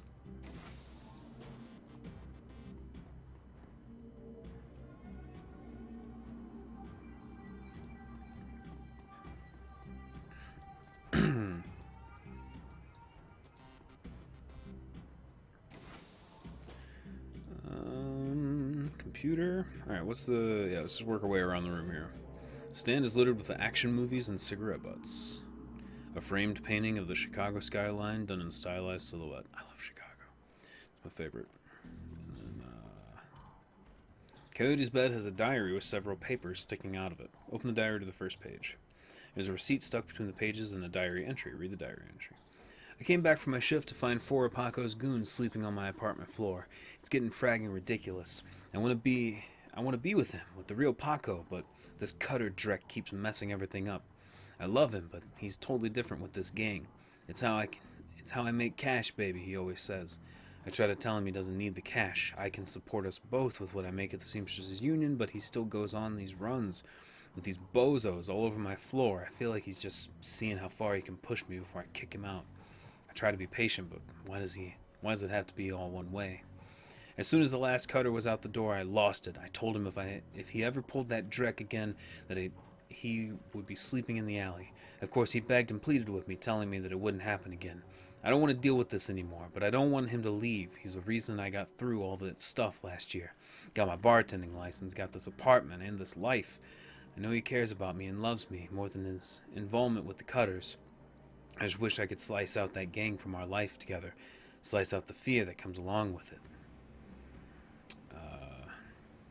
Inspect the receipt. What was it? Receipt from Browning Max Power Pistol. Or for a Browning Max Power Pistol from Jin downstairs with a note saying how big guns on hot women turn her on. Okay. Flip to a different page. Second paper. Read the diary entry. Sometimes it seems like Paco reads my mind, or maybe diary. Or my diary. Maybe he does the latter. I wouldn't be surprised. Hi, Paco. Ever since last week, he hasn't mentioned the Cutters once. He leaves the apartment with a "see you in a few hours, babe," and returns later without comment. I don't know if it's really going to help for us to avoid the subject in conversation completely, but I felt better without our constant arguing about it. The last 2 nights I've come home from work to Paco waiting for me, slouching on the old dumpster couch with a novel 4 inches from his face. I imagine that as I turn the key in the door, he perks up and makes himself look especially studious for when I get the door open. He seems superficially surprised to see me, but I love his little act. I'm not interested in reading a poem. Third page. You already do this one? There's a picture, an old photograph stuck between the pages. Picture shows a young girl with caramel skin and dark brown hair. She has a snake wrapped around her arm, yet she is smiling. The back of the photograph has shadow scrawled on it. Receipt. A COD receipt for a special order 5 pounds of zebra meat from Maury's Meat Emporium, located near Pike Place Market.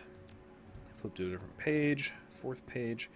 Receipt for a wall safe installed near the bathroom door. Hello. Set to the combination 342436. Put that diary down. Let's go open this up. A wall safe. Broken mirror was hiding a small safe. Input the code found. Boop. It beeps cheerfully. And we got a frag grenade.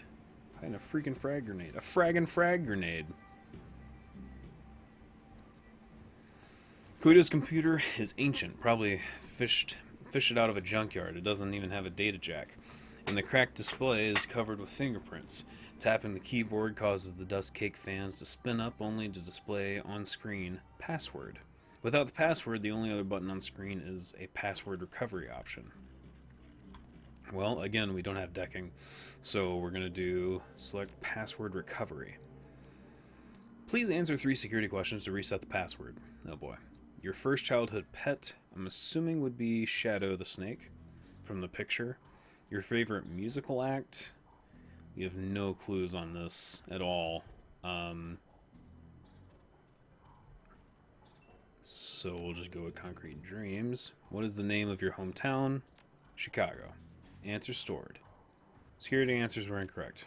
Okay. Well, Shadow, Maria, Chicago. Incorrect. Shadow, Elementals, Chicago. Shadow, Shield Wall, Chicago. Getting close. Shadow, Starfire, Chicago. Password has been reset. For security, never write down your password. Logging you in. Computer has a basic list of applications. We got 3 karma from breaking into the computer. Alright, so checking out her calendar, see if we can figure out where she went. 3 days ago, meet with Delilah about gig. Today, meet Paco for date at Pike Park Place, due in 30 minutes. So in 30 minutes, she's supposed to be meeting Paco. She has 1 entry, Paco, in the contacts, and a history. A quick scan of her recent searches shows that Coyote has been reading a great deal about hellhounds. It also suggests more than a casual interest in vintage action figures. Alright. So we picked up some information. Looks like we need to go to Pike Park Place to see if she's going to be there meeting Paco. See if we can do a little bit more digging around, maybe. I don't know if we can. Okay, yeah. I think we've done everything we can up here. Head back downstairs.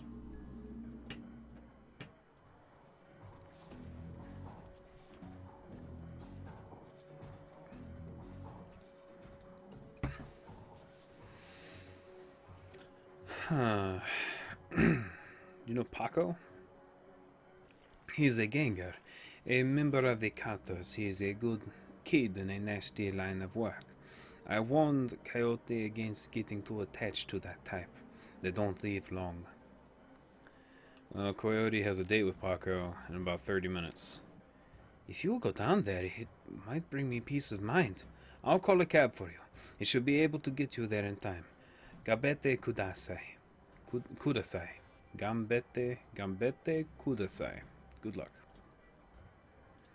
Okay, I guess we've got a cab waiting for us outside.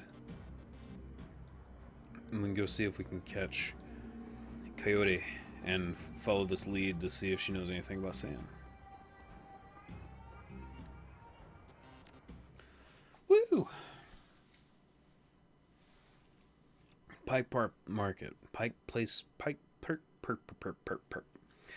You catch a cab from Touristville to Pike Place Market, an merciful, quiet ride that takes you from probably going to be mugged to probably going to pay too much for your drinks. Compared to the urban wasteland of the Barrens, the downtown area is filled with modern buildings, lighted streets, and unbarred shops, all living beneath the shadows of massive corporate arcologies. For many, these arcologies are home. For others, these hulking monuments to where the world went wrong. Famous for its fishmongers, Pike Place Market has been around since the early 1900s, overlooking the bay. Now it's a market for all things, legal and illegal. A melting pot of the haves and have-nots. Even though most of the shops are closed, the sights, sounds, and the smells of the market hit you from the moment you step out of the cab.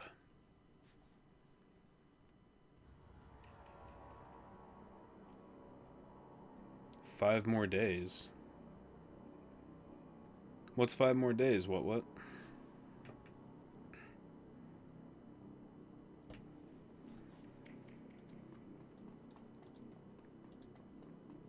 The hell's going on here?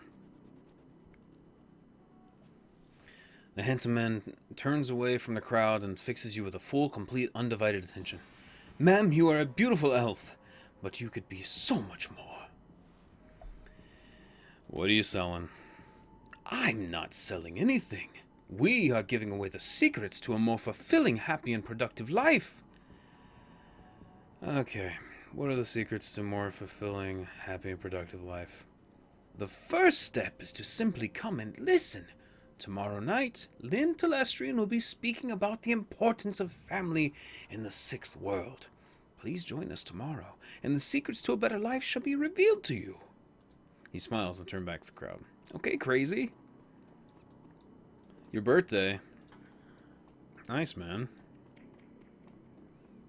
Well, remind me. I'll have to wish you a happy birthday, because I'll probably forget. I am awful with remembering birthdays of the people that are, like, in my family and around me. The kid in front of you sports the trademark yellow of the Cutters Gang. Young, clean-shaven, he stands like he owns the street and everyone on it. He seems distracted, though, glancing around with an increasing agitation. He looks over as you approach. Watch yourself, Dandelion Eater. What do you want? Wouldn't happen to be looking for Coyote, would you? Careful, kid. You Paco? What the... Who the hell are you? I'm the one who's going to pretend you have better manners. I need to find Coyote. And I need you to tell me why you think that's my problem. I'm not a boss. Find it yourself. I was just at Union. She's missed 2 shifts, and Mrs. Kubota hasn't been able to reach her on her comm. Tough guy swagger seems to drain out of Paco. The cutter is gone. Before you stands a kid in a yellow jacket that doesn't quite fit. Coyote's missing? Oh man, that would explain. She was supposed to meet me here over an hour ago. Look, sorry for getting in your face like that. What else do you know? If she's missing, I need to find her. Do you know a fixer named Miss Delilah? Coyote had a meeting with her. Yeah, that's the one we want to ask. I know of him, sure. Blake doesn't know any cutters to take side gigs, though, so I got no reason to deal with him. Coyote hasn't said anything about taking new work. Wait a minute. Drek, I know where she went. Damn! Why couldn't she wait? Damn it! Paco, slow down. Where'd she go? The Royale Apartments. The landlord, Stevie J, runs a drug ring out of that hellhole. Coyote grew up there. Doesn't like to talk about it. She's been looking for a way to settle the score with that big guy for years. A few days back, I heard Mr. Delilah was looking for runners to steal some sort of item out of under Stevie J's nose. She must have taken the job. I'm sure of it. And if his thugs caught her... There's a grim determination in Paco's eyes. I'm going over there. You coming? I'm in. Don't worry. We'll get it. She's my only lead. Let's do this before I change my mind. Yeah, there we go. I don't even need to read the rest of them. Your only lead? What the hell do you want with her anyway? Investigating murder. She was one of the last people to see the victim alive. She might know something about the killer. None of your business. I have some questions for you. Want my help or not? Paco looks at you warily. Fine. But that better be it. Now let's get moving. The Royale's a few blocks from here. Alright, let's go.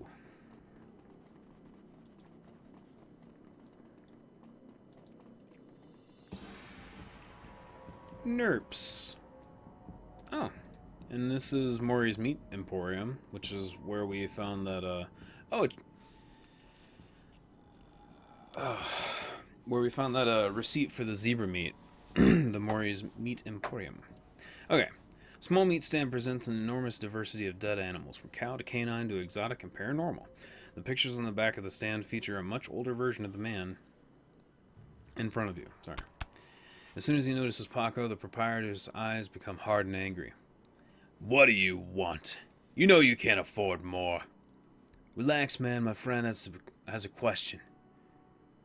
You must be Maury. Do I know? Do I look like a fat old man to you? I'm Manny. Maury's my dad. Now what do you want?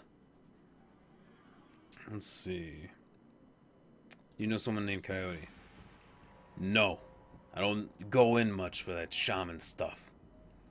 Okay, I have this receipt for an order of zebra meat. Yeah, so we're gonna use that receipt that we found to pick up the zebra meat. I'll look it up. Yeah, got it right here. 2 days past the pickup time. Didn't think anyone was going to come for it. Yeah, it's all yours now. What's your problem with Paco here? Why don't you ask him? What the hell is that supposed to mean? It means that your gang likes to stroll through here and relieve us merchants of our new yin.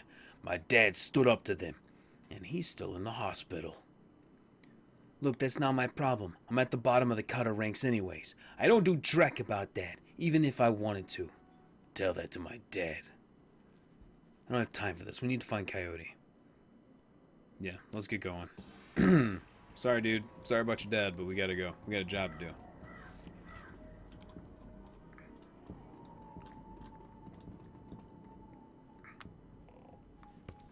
As your eyes adjust to the flashing lights, you spot the body of a woman dead on the pavement behind the police line. Panic spreads across Paco's face. Oh no! Is that Coyote? This isn't happening. God damn it! Pull yourself together. Take a look. Is that her? Paco, breathe. Yeah, just take a look. Is that her? No, it's not her. Thank God. Look, let's not hang out here too long, all right? Too many Lone Star pigs around. It's too bad. Whatever happened here, I'm not going to let anything like this happen to Coyote. Let's go check it out. Might have some clues on the Ripper. The Ripper took her eyes? Oh yeah. Oof. She's got some like dead little eyes there. Anyway, tall, emotionless Lone Star officer blocks entry to the crime scene. Behind her, you spot the lively face of organ grinder's coroner Dresden. This is active Lone Star investigation. Please step away from the barrier. Let me through, please. I need a closer look at the body. Or I'm here to see coroner Dresden. There we go. And who might you be? It's all right, officer. She's with me. Dresden steps up to the barrier with a warm grin. Okay, then make it quick. Yay, thanks, Dresden.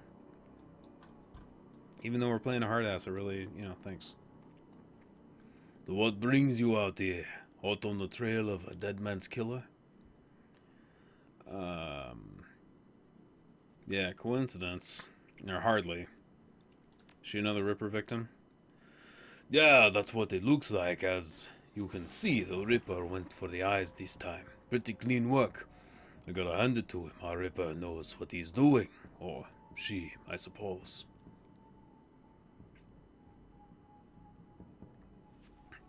What do you know about the victim? Can you tell if she was subdued in some way before the eyes were removed?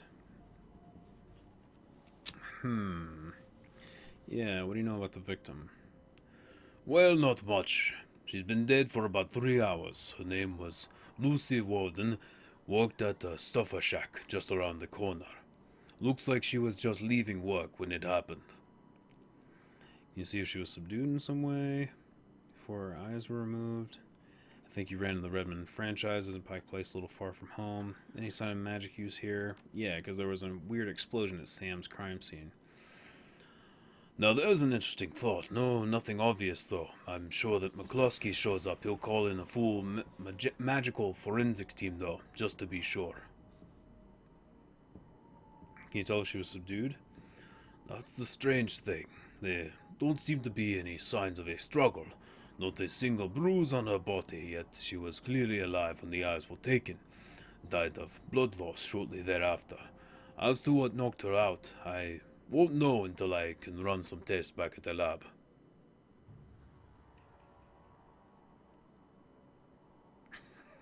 What a weird conversation that's happening in chat right now. Is your mom hot, Nova?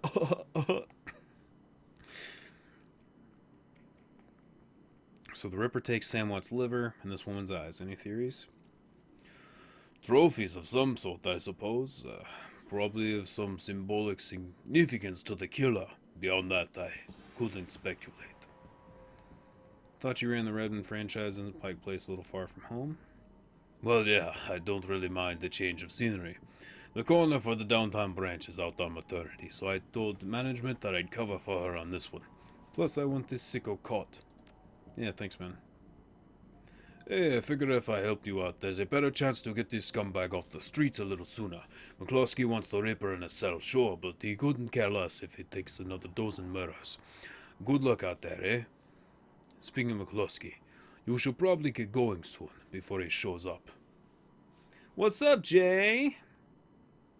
Shadowrun. Why the lulls? I think I missed something. Alright, why is this weird elf back here? The elf standing before you might quite possibly be the ugliest elf you've ever seen. His meticulously clean lab coat, format jacket? Probably supposed to be formal jacket. An old-fashioned bow tie give him the look of an undertaker from centuries past. He notices you approach and locks eyes with you, smiling a thin, unnerving smile. Hello there, stranger. Might I inquire, do you know which organ grinder's facility this body will be removed to? Who's asking? Why would you want to know something like that? Why would you want to know something like that? The elf giggles.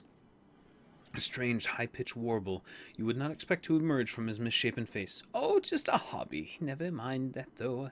A good evening to you and your friend the coroner.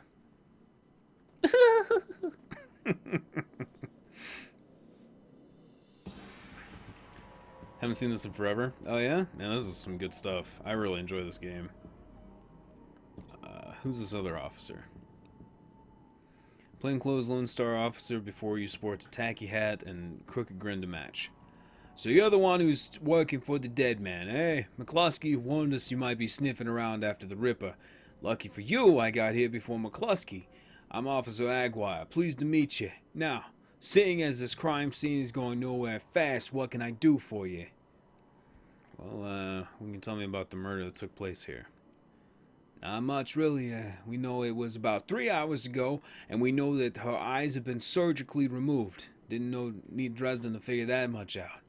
He's been looking at the body, though, so he might have more. Me, I've been scanning the rest of the scene and looking for witnesses, but no luck so far. Damn Ripper might as well be a ghost. I take it you and McCluskey don't exactly see eye to eye. Let's just say McCluskey and I have conflicting interests. Do you have any leads on the Ripper that I should know about? Plenty if you ask McCluskey. The truth is, we're as clueless as you probably are. Thanks for your time. Hey! Hold a minute there. You haven't put in a donation for the Lonely Orphans Fund. Lonely Orphans Fund? Yeah, see, you make a contribution to the fund, and I put you on a list and let you know the next time we find any orphans that you might be interested in. I see. So you want a bribe. Yes, subtle. 300 new yen, I'll slip you any new information we get on the Ripper case. I'll give you 100, no more. Look, if I'm going to stick my neck out, the carrot's gonna be juicy enough. 200. It's 100 or nothing. You're lost then. Alright, well. I don't feel like giving up all my money. I gotta pay my bills, sir. Oh, wait, I didn't even look at the body. Yeah, so have you played a lot of Shadowrun, Jay? What do we find here? Lying on the pavement is the body of a young human female. Her eyes have been gouged out and some bite marks on her or something, blah, blah, blah. I missed some of that. We have 8 karma. Holy crap. Alright, we'll level up here in a little bit. I guess we did just do some charismatic Matica, so let's up that. What is this? Increases spellbook slot. I still haven't even got any spells yet, so I don't need to worry about that. Increases chance for a shaman to maintain control of a summoned spirit. Main component of calculate the chance of hit conjuring spells. Okay, so we don't have any conjuring spells just yet. Unless this means the consumables that we were using. Yeah, let's just straight up our charisma one. And then we got 3 points left. Yeah, we'll do that. We haven't done any spirit summoning though, so I shouldn't put into that. And let me see if there's anything else that we haven't really done anything else yet. So we'll keep the 3 karma until we do something major, and then put that into something. Yeah, but to be honest, I can barely remember it. Watching you playing is bring back memories. Nice, cool. I'm glad to hear that. Wanna buy some beetle? Some BTLs? We'll learn about those.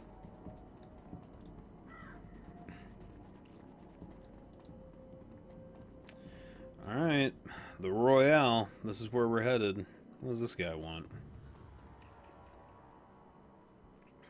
Hey lady, you have any extra new yen? Just need some sucrose zoom from the shack over there. No way, you fucking bake bring. If that's how you want it. Oh god! Woo! He's a terrible shot. Or our dodge is really good. Really, really good. Holy crap. That got scurry. Damn, we're flip-flopping all over the place. Alright, let's take the guy out with the gun. Obviously first. But first, let's see how the coyote totem works. So we're gonna summon this, and it should up our quickness, I believe? Yeah. Cool. And then we will, oh, do we just get like a regular attack now? Huh, I can't switch to my special attack. That's weird. Anyway. Shing! 7 damage. It's actually pretty good for what we've been doing.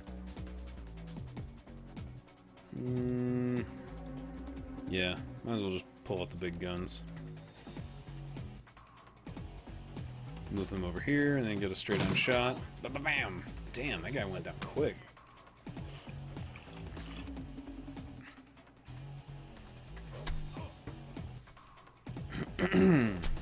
Hell yeah.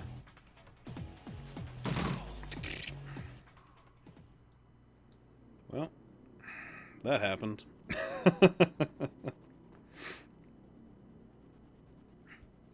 Come on, lady, let's go find Coyote. Yep, I'm ready. Let's go. My voices are slipping. Man, my throat has been weird this week. I think it's because of the weather. The Royale Apartments. You roll up on the most impressive bit of tenement squalor you've seen in a long time. There's few street lamps here, and what light there is flickers with uncertainty.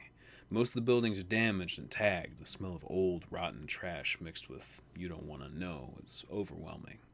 It's no wonder people living here turn to BTLs. Anything's better than this. The better than life chips is the newest drug on the market. You don't need a good life. You can slot someone else's, live through them, and wreck your brain in the process. The front doors of the Royale Apartments aren't even locked. As you step inside, you can hear a junkie crying for another hit. It's time to find Coyote and find out what she knows about the night of Sam's murder. Man. The Royale Apartments, what a hole. Can't imagine what it was like for Coyote growing up here. Paco trails off. We're growing up here being a little small. Blah, blah, blah, blah. Yeah, we're here to take care of business. Let's get to it. Let's not screw around too much, man. If Coyote's here, we have to hurry. She's good, but these BTL guys pay to stay well informed, and they may have known she was coming. Alright, well, let's get out of here. Tweaker. I'm not gonna... Sad old man? Sad old man? You're not from around here, are you? I don't want any trouble. You got quite the vantage point here. I bet you didn't miss much. See anything special today? Yeah, everything in this body has gone to rust except my eyes and ears, but bit of commotion upstairs earlier. Stevie's men are twitchy. This pretty young thing came through earlier, snooping round like you two are. I could tell she wasn't here for BTLs. Didn't know how she got upstairs, but there was a lot of more gunfire than there usually is this time of day. Did you see her come back down again? Yeah, did you see her come back up again? Or down? Nope, a couple of Stevie's men came round asking what anybody saw. Kept my mouth shut. I did. Where's Stevie holed up? She's got the whole top floor, or he's got the whole top floor all to himself. Fancies he's the king around here. Sounds like Cody's run went sideways on her. Great, now this is an extraction. She's my only lead right now. Can you help me out? You've been right friendly, but I can't get on the wrong side of Stevie J. I'm sure you understand. Charisma 4. Hell yeah, there we go. Look, we're here to save her. Do you really want that girl's fate on your conscience? Damn it, you're right. You can go through my place. So we got a door back here. Yeah, let's keep it quiet. What is that? Whoa, whoa, whoa, whoa, whoa, whoa, whoa. I'm not ready. I'm not ready. What the hell was that? It's a symbol I haven't seen before. Whoa! Whoa! I have not seen this before. What the hell is going on?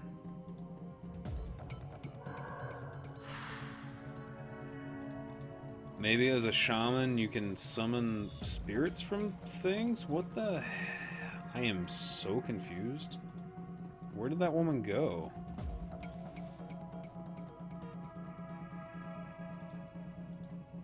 Okay, never mind. Guess I'll just be on my way then. Wow, that was very strange.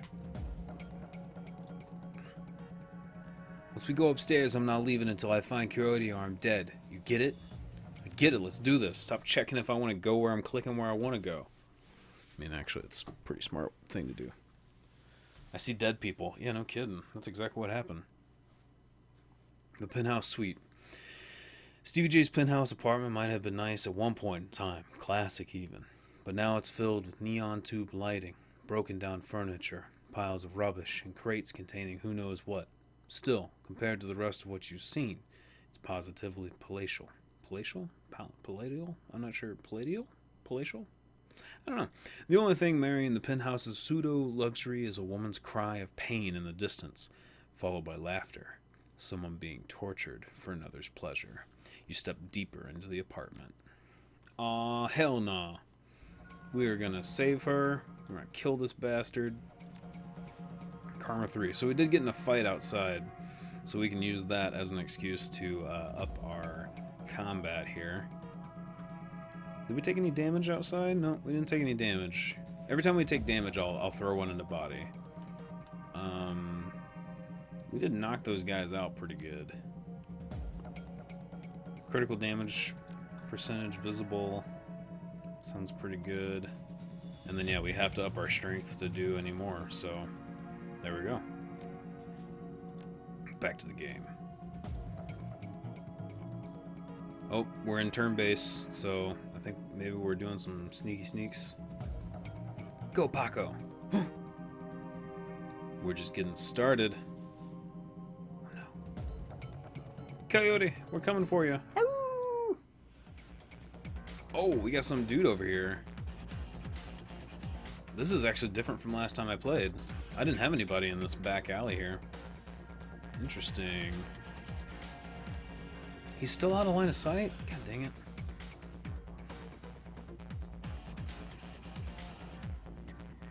I'm gonna go whack him one. Floor is quiet, save for the loud humming of fluorescent lights. It seems like you have the drop on Stevie J and his men. Maybe I can just sneak around here then. I'm gonna try to just sneak.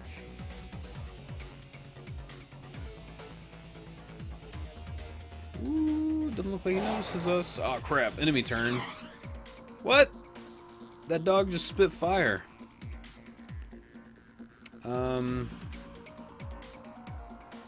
Check the door. The room beyond the bars is a stinking jumble of burned flesh and dog flop. An enormous flop. I love the word flop. An enormous hellhound, its fur streaked with whip marks, growls low. The eyes of a second hellhound burn menacingly in the corner. Oh yeah, remember that zebra meat we picked up? Just shove that right through the bars. The hellhounds devour the zebra meat in a few massive bites, and they let out a contented growl. Open the door, and hopefully they don't attack us. Yeah. There we go.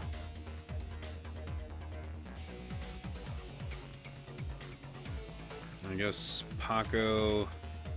Yeah, just kind of run in, go to the corner here. Ooh, he shouldn't have shot that dog. Now he's pissed off. Okay.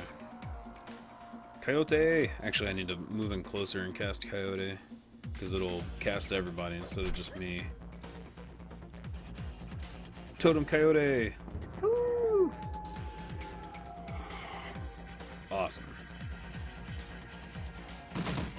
Paco. Nice. Alright. Well. Coyote is badly injured, but she's managed to hold it together. You alright? No time to talk. It's time to finish this. Alright. I like your attitude. Let's get the hell out of here. How far can you move? Is this as far as you can move? Jeez, you are slow. Can we leave this way? Or do we have to leave through the front? Hopefully we can leave through the back. And make it real quiet like. Run to cover.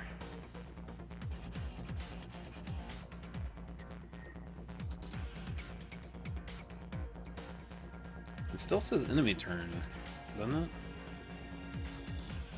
I don't know, I didn't catch it that time. Wait, there's nothing to click over here. Crap. I think we actually do have to... Yeah, we're gonna have to work our way out the hard way. Alright, well let's get everybody set up for combat here. Dude, I still love this music, man. It's so good. Alright, let's end the turn, and then... Actually, can we sneak out past this guy? There's another guy in here, but I'm not sure if he's gonna see us or not. I'll set him up ready to ambush that dude if it needs to go that way. Coyote, you're good where you're at. And then... Luke Teal running in there. Paco, you're gonna be in between, just in case anybody needs backup here. Holy shit, we might be able to get out without... Oh no! Well, there went that. Let's go to her first. Kneecap. Nice. Let's kneecap that guy. Hell yeah. Alright, so took him out. And then we'll have Paco come in here. Ooh, geez, that guy's fast. Oh no, that's a mage. Okay. Ooh, this does not look good. A raspy, manic voice comes over the penthouse PA system. My, really think you come in here and shoot up my place? Do you know who I am?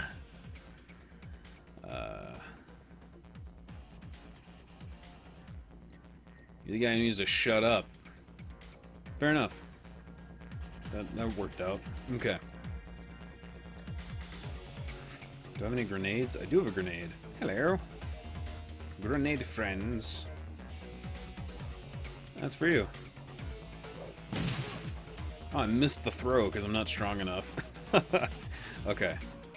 Paco, yeah, that mage is all yours, dude. Pop, pop, pop.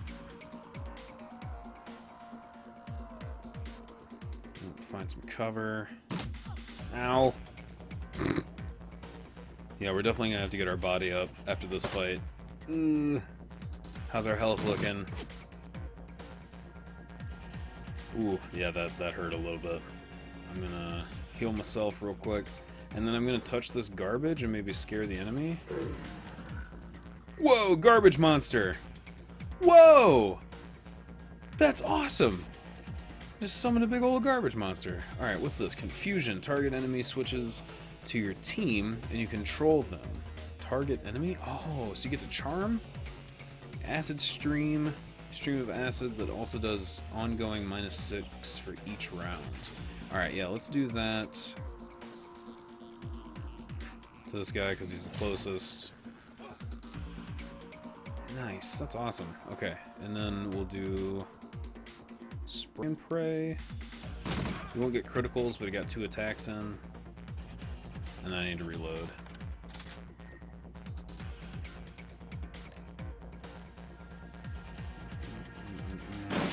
Oh, that's Stevie J. Or that was Stevie J. Oh, it knocked him out. He's not dead yet.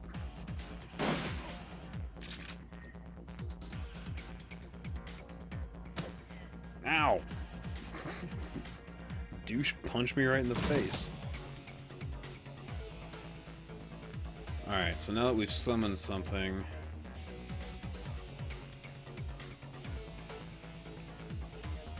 Yeah, Coyote Totem will cast on both of us, so we'll have that buff on the quickness. Take Stevie J out. Nice. But no, I can't. He's dead. I'm gonna give him 4 action points. Yeah, cool. He listened to us, and I'm going to try to confuse this guy to be on our team. Confused! Awesome! So now he's one of ours. And I'm gonna have you go and attack that guy. Nice. Do it again. She needs to reload. Damn. Alright, cool. He was on our side. Is there anything inside this next room? Possibly a guy that I remember shooting me last time that I played. Let's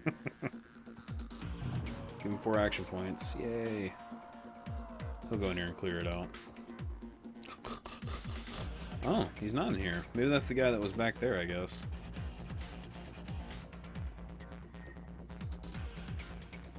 Alright, Coyote. Just unload on this guy.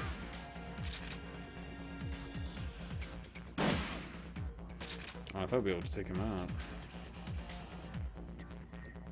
He is super confused. Yeah, just keep running back and forth there, guy. I thought there was a way to open up this door.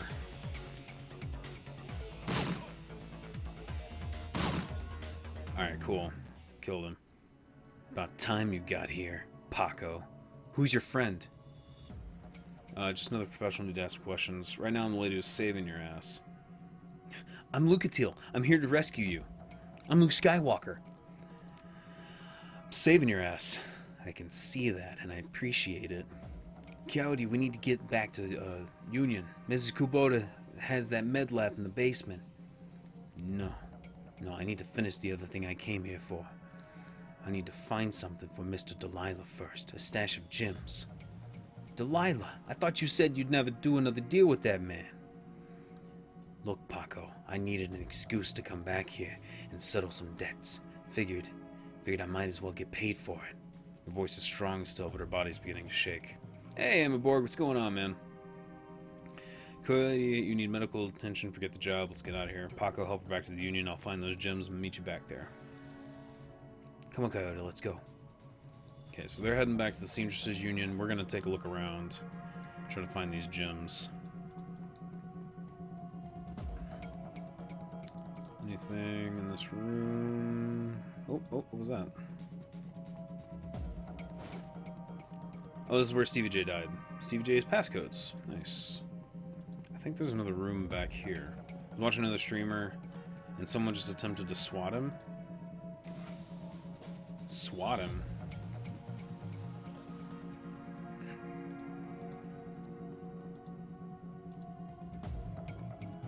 Still junk. So I got some Nuyen out of it. Oh, yep, what's that? Medkit and some Nuyen. Nice.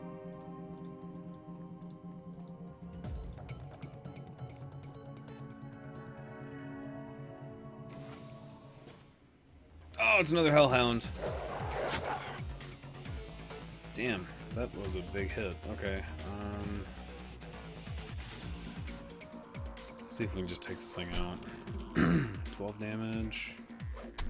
Nice. Those are good hits. Oh, and we knocked him out, too. Damn, just straight up whipped his ass. There we go. Got those gems. Sweet. Alright, we found what we needed for Coyote to be happy. Now we can go back and ask her some questions.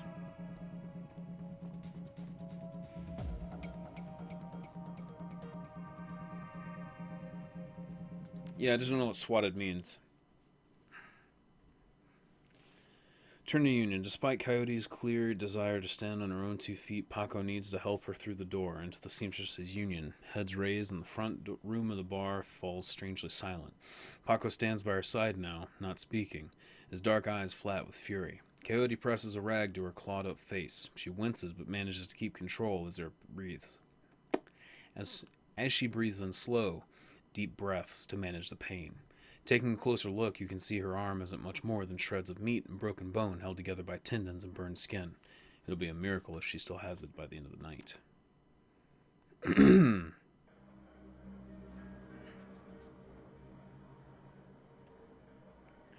They call a fake SWAT team to your house during a live stream? Oh, good God.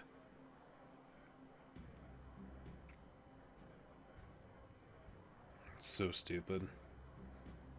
Find out personal details of a streamer and make a call to the police saying you saw a murder or something. It's so dumb.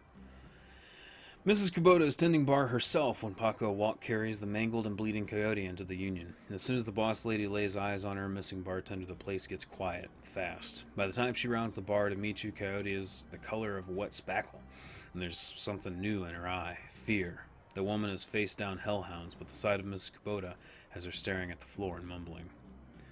Woman, how dare you miss 2 shifts and then come back and bleed on my floor?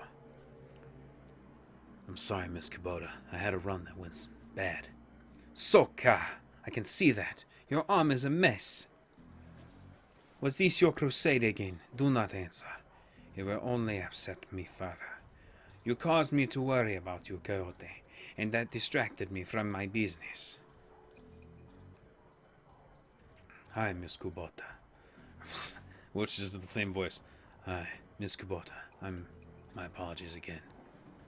Cherry, take her downstairs to Dr. Castle. Yes, ma'am. And tell Castle to put something new and shiny where that arm used to be. Miss Kubota, I can't afford a cyber arm. I am aware of your financial situation. When you are healed, you will discuss the concept of Giri, the debt of honor. Now go, bleed elsewhere. Yes, ma'am.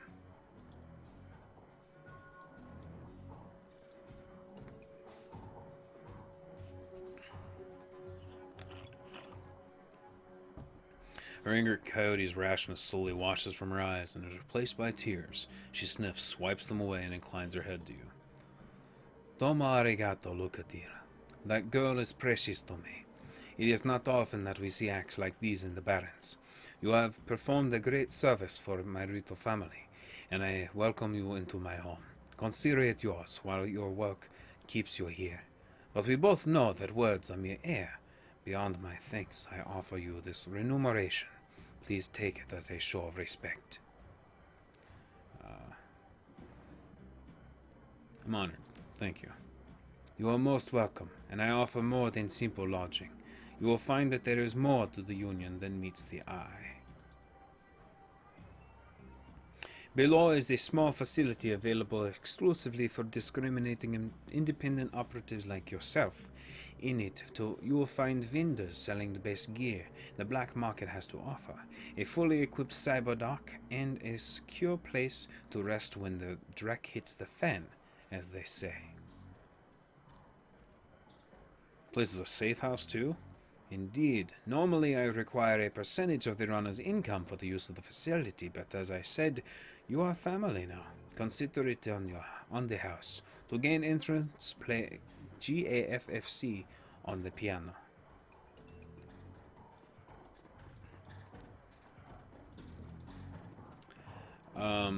Yeah, we finished up DS2 in like half an hour this morning. And it'll probably be on the channel later once it processes. Johnny Clean leans on his seemingly brand new mop and surveying the crowd of the Union.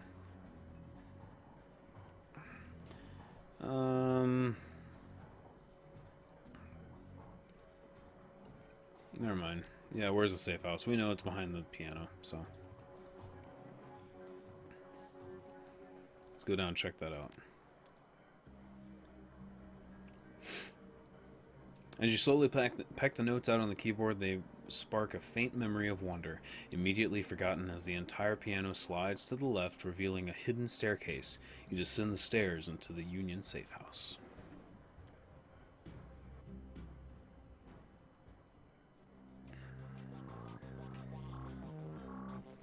The entrepreneurial Mrs. Kubota has combined everything a runner might need into one-stop shopping experience.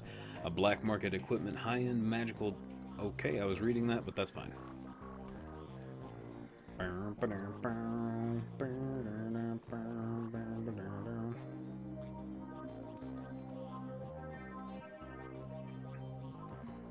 Yeah, so now we have a locker where we can kind of keep extra equipment and stuff, which is cool.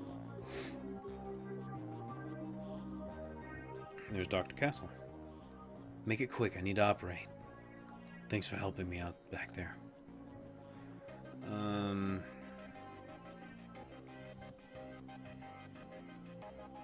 don't want to mention Sam Watts right before she goes into operation, so... Milsheen, you should be okay now. We'll see. It's gonna take years to work off this debt. Okay, folks, I'm gonna have to ask you to go sit in the waiting area, watch some Tri-Vid or something. This young lady and I have work to do. Miss Computer never said what kind of cyberarm she'd pay for. That question's first. Yeah, take it easy. See you when you wake up. You said anything about me going to sleep. Just give me something to bite on. You're tough, kid, but you're not that tough. Okay, Coyote, let's take a look at that face. Leave it. Excuse me? Coyote!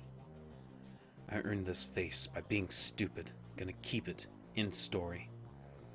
Whatever you say, kid. Nighty-night.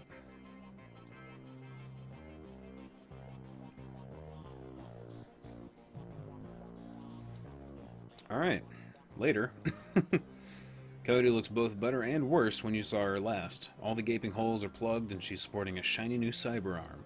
And now that the adrenaline has worn off, it's clear she needs some rest. Good morning. Thanks to the miracle of modern science, combined with Don Castle's magical healing powers, I'm almost good as new. Better, really.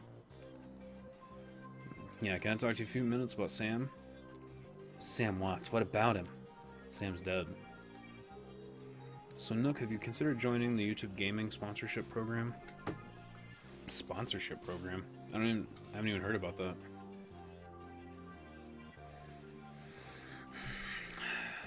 I can't say I'm surprised. He was on a downward spiral for a long time. What can I tell you? You served him on the night he's died. What do you remember about that night? It was a pretty average night. Regular crowd, as I remember. Sam was drinking with a guy named Armitage. Jake Armitage? Yeah, you know him? Met him, he's a charmer too. I like gingers. It's such a random thing to throw in the middle of this conversation about her friend being dead. Anyway, Jake and Sam were having a few. Well, Jake was having a few. Sam was tossing him back, but good. Eventually, he got loud. The way he sometimes did when he mixed drinking and who knows what. Mrs. Kubota wanted him injected. Mr. Clue wasn't around. Can't remember why, so she asked Jake to do the honors. Jake dragged him out to the back, into the alley. That's the last time I saw Sam. You said he got loud. Do you remember what he was saying? Standard Sam Drek. How he got rich, or how he grew up rich and didn't deserve this. How he hated his mother. How he loved his mother. It was pretty pathetic stuff. Did Sam have any enemies? Enemies? It's hard to say. Sam partied hard, and when he did, he ran his mouth off pretty good. Got his ass kicked on more than one occasion. But no, I don't think he had any enemies. At least none that I'm aware of. Where'd Sam live? On the streets, mostly. He'd occasionally convince someone to let him flop on their couch, but he'd always overstay his welcome and get kicked out after a few days. Sometimes I'd sneak him down here so I could crash in one of the bunks, so he could crash in one of the bunks. He used one the night before I saw him last. I hear you liked him. I did. He made me laugh. No one else seemed to like Sam's jokes, but I did. No accounting for taste, Sam.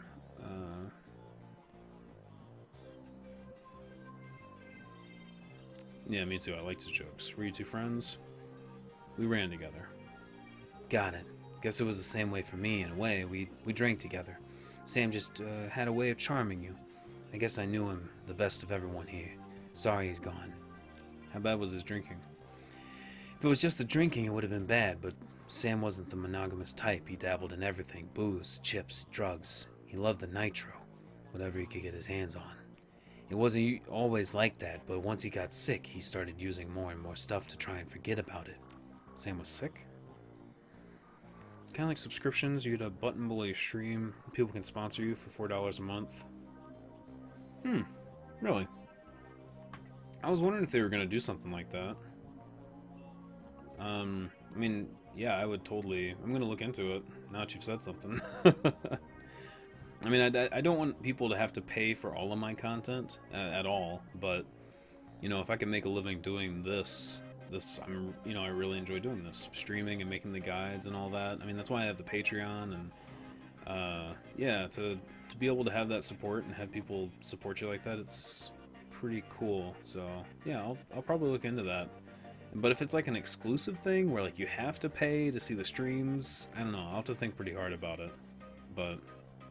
yeah, it's a thought, for sure. Anyway, dying. Didn't you know that? Yeah, everyone could tell. You could just look at him and see he was a walking corpse. It had to be the drinking. Then he disappeared for a while. One day he came back all better. Looked good, even. Did he say how he got better? He said his mom helped him out. Never said how, though. Thanks, Coyote. Now, I need you two to do something for me.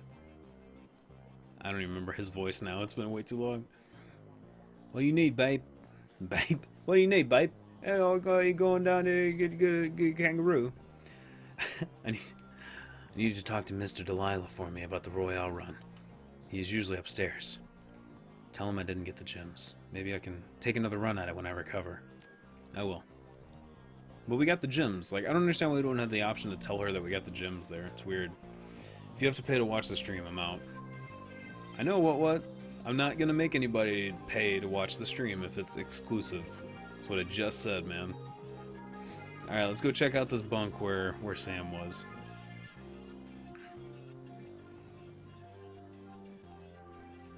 But on the other side of that, I have to say this because the time and effort that is put into streaming and making videos and stuff, you're getting a lot of free services, essentially. Free entertainment or free whatever it is. So, I don't know.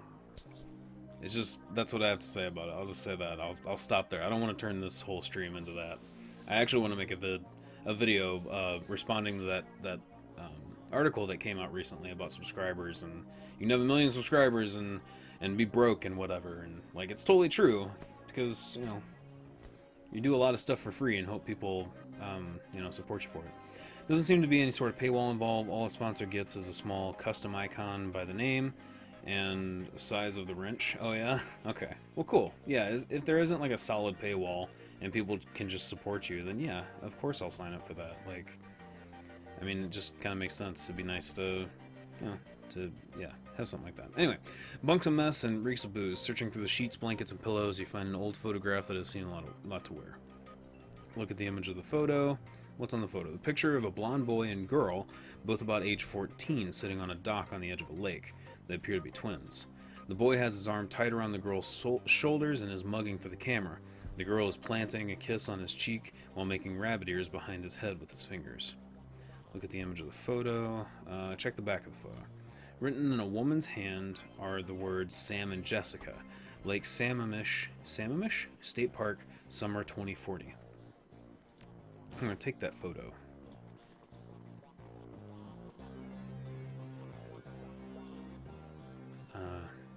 You're back. I think the highlights of the Wolves game will be on soon. Want to take a load off and watch with me? No, I don't care anything about sports. I found something in Sam. Yeah. I found a photo. Yeah, I did. He mentioned her once or twice, Jessica. It didn't sound like they got along that well. He was rambling on about her the last time I saw him. By that point, he was completely gone. I really couldn't follow what he was saying, but he sounded miserable. Your comlink chips in the order. The screen shows John Dresden, the coroner from Organ Grinders. He doesn't look happy. Yeah, Dresden, you don't look so good. Never mind that. I'm fine. Listen, I'm at the NTSB investigation facility down on the docks with the corpse of what looks like another Reaper victim. If you want to check this out, I would get here fast before McCluskey does. Thanks for the call. I'm on my way. The image of the PDA dissolves and the call ends. Another Ripper murder? Where? The docks. I've got to go. Okay, listen, I want to help. You dragged me out of the Royale before. Something bad happened. Remember, before something bad happened. Worse than getting my arm torn off. And Sam was my friend. You head to the docks and I'll see if I can track down Sam's sister, Jessica. She might be able to help us.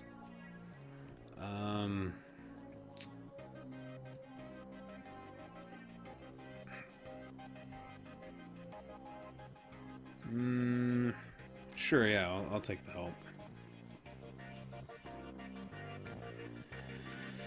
Okay. Man.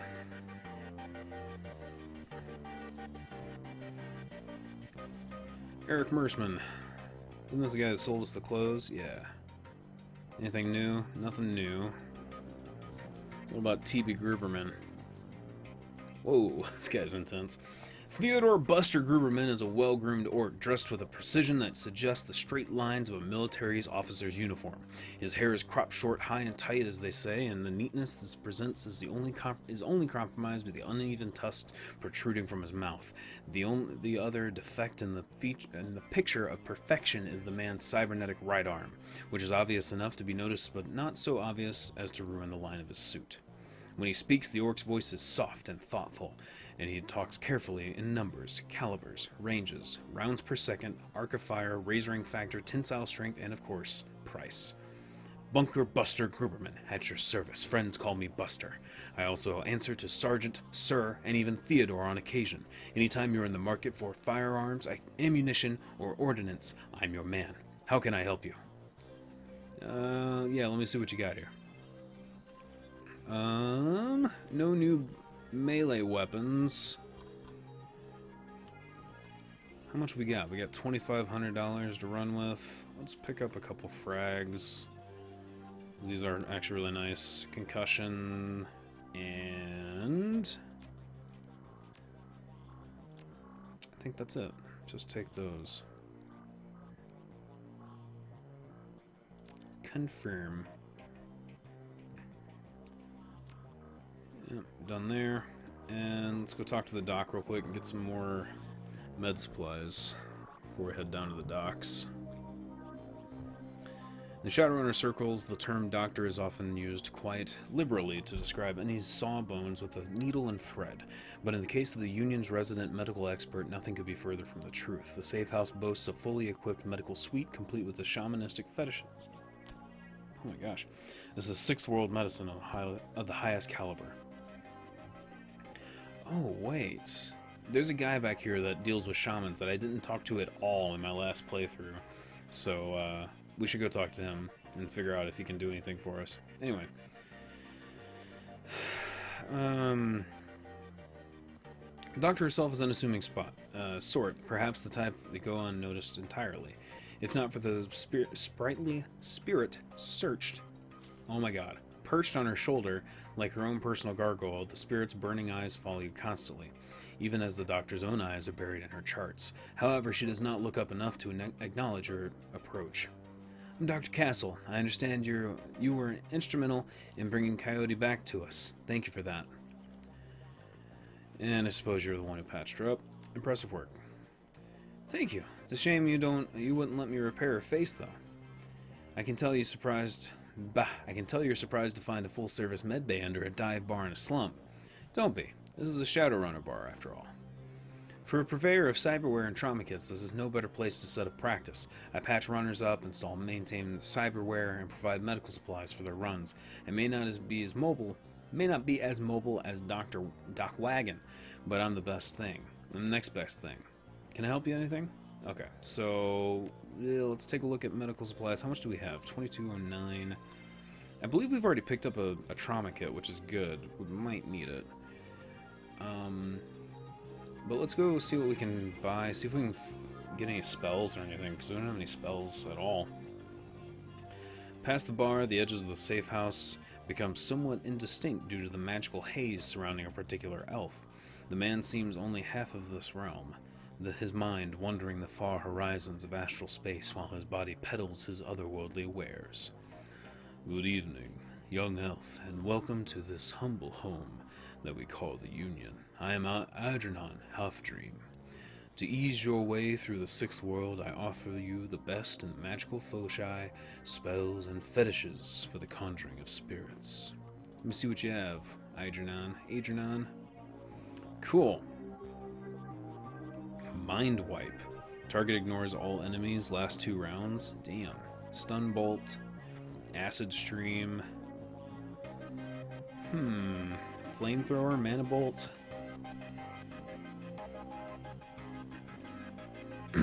Oh, those are all spells. Conjuring. This is going to be our department. Okay, so we got Fog.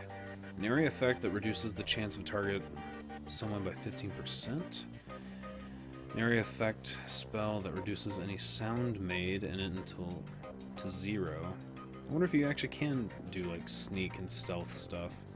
Set 5 light cover barriers that last 3 rounds. Light cover barrier. I don't even know what this means. Target of the silent spell makes no noise for 4 rounds. Again, I didn't know that we could do that type of stuff. Increases friendly target's AP. That's actually pretty helpful. Decreases the target movement for 1. So yeah, we're gonna buy haste. We're gonna get fog and air barrier. Let's go ahead and just get all of those. Sweet. But we have to have conjuring level 2 and level 3 in order to use all of them. Okay, so hopefully we can get level... Oh, we have 10 karma. Well, let's get our conjuring up, shall we? Conjuring, yes. So what's this? Can equip air barrier. Okay, so we just bought that, and now we can actually equip that.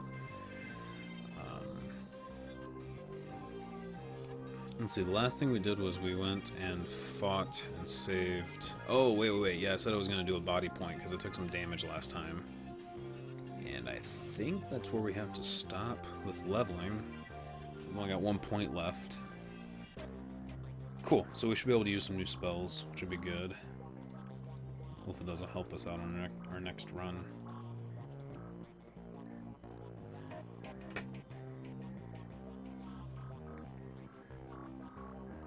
Throw air barrier and fog in there. Oh, the karma. What's going on, Chris? How you doing, man?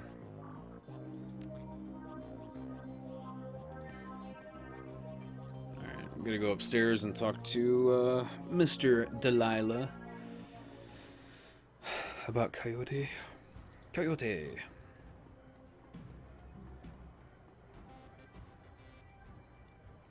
Mr. Delilah looks small and tough, with an untraceable shady on his back and a heavy vest under his trench coat. He's got the air of someone who gets things done and occasionally does them himself. He might be an ex-runner, one of the rare ones, smart enough to move over the management when he felt his reflexes slowing down. What do you want? Mr. Delilah, you have business to discuss. You Delilah? Yeah, what's it to you, asshole? Can't you see I'm busy here? You sent Coyote to get something. We've got it. Come to conclude your business with Coyote. At the mention of Coyote, he finally gives you his full attention. Why didn't you say so? Coyote's late and my client's getting anxious. Where is she? She's getting stitched up. No kidding. Well, whatever. She's tough. She'll pull through. So who are you? Well, the guys that got your goods. What difference does it make? Don't make no difference to me. Where's the stones? I have to say this game looks interesting. It is, man. I'm glad somebody said that actually, because it seems like everybody's kind of been a little bit unresponsive to it, and I'm like, oh, I don't know if this is going over so well, but I really enjoy this game. It's awesome. Where's the stones? So we can give him all the stones, or we can hold back the best stone and give him the rest, or hold back the pebble with runes on it, which sounds pretty special, and that might be what he's looking for, or he might be looking for valuable stones. So I'm just gonna give him all stones. In an instant, there's a jeweler's scope on his eye, moving quickly through what appear to be the most valuable stones. He stops when he finds what appears to be an ordinary pebble inscribed with Hebrew characters. That's the one. He pockets it. Okay, you're done good, but you're late, and Coyote knows that in this case, late equals no payment. But I'm feeling magnanimous tonight, so you guys can keep the rest of the gems as your reward. Deal. So we got the rest of the gems anyways. Mr. Delilah looks you up and down, takes you all in. Listen, you look like the sort of woman who might run a crew of your own one day. Might need a little talent. When that happens, you come find me. I'll set you up. He dismisses you with a wave. Get out of here. Looks like you impressed him. No offense for those gems. Van Gas, follow me. Well, I like cyberpunk sort of settings. I like RPGs. What more can I say? Still waiting for Han Solo to show up.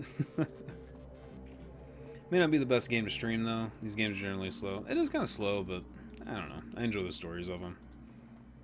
Yeah, I mean, it's obvious that it's, you know, not a whole lot of people have shown up today, so maybe we won't continue this. We'll see. But it's been fun to go back to it for me today, at least. Alright, Van Grass is busy talking on his comlink, checking his heads-up display and monitoring to a runner standing nearby, all at the same time. He's an intense little businessman. You get the sense that he likes to look busy. I'm Van Grass. Make it quick. Busy's good. Talk to me. Charisma. I can see you're a busy man. He nods his head. That's right. And I wouldn't bother you if you hadn't come into possession of these rare stones. Rare stones, Let's see these rare stones.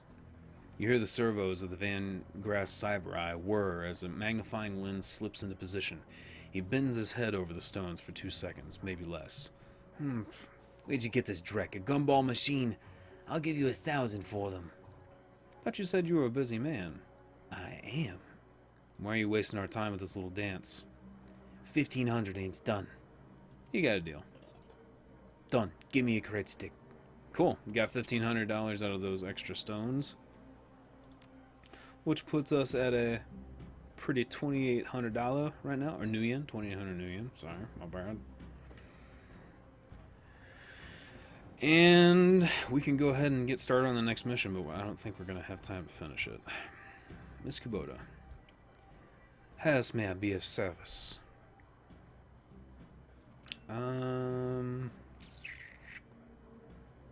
Actually, I don't need any of this. I'm just going to be heading down to where Dresden called us from. Let's get out of here. Go check out Dresden. South Seattle docks. Leaving the Seamstresses Union behind, you head to the docks. The Ripper killed Sam, and maybe he or she slipped up with the latest victim. Left some useful evidence.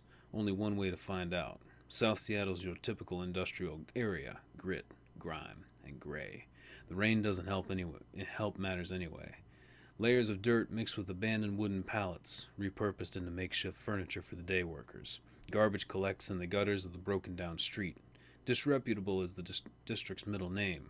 Your destination, the National Transportation Safety Board warehouse, is located on a small strip of dock towards the less maintained area of the waterfront.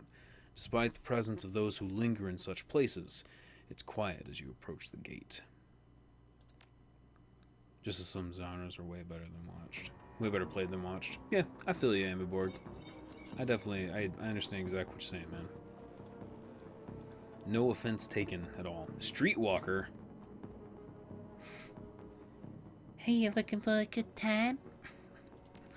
Know anything about the NTSB? Yeah, bums around here. I've been stealing old crap from the place for years. Not worth my time now. Okay, well. See you never.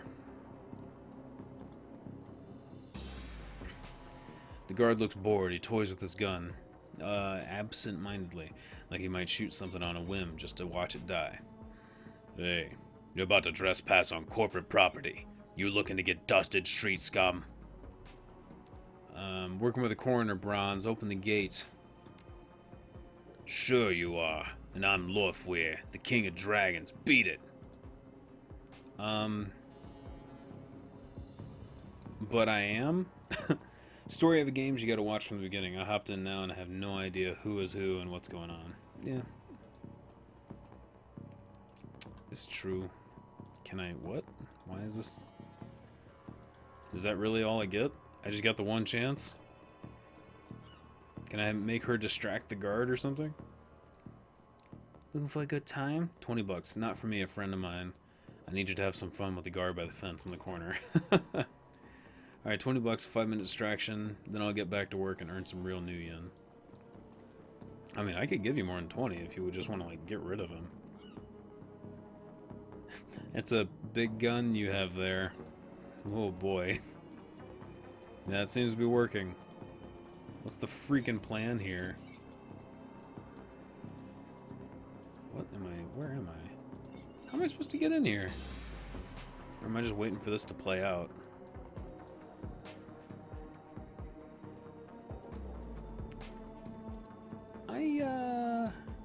What?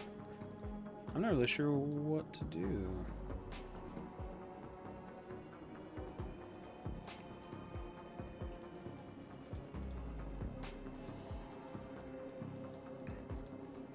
It seems like I should be able to, like, climb through this, maybe?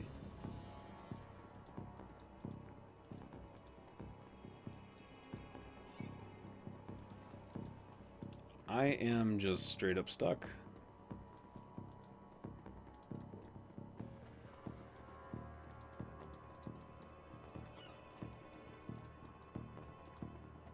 Like, ram the gate down? Why can't I just call Dresden and have him come out here and get me?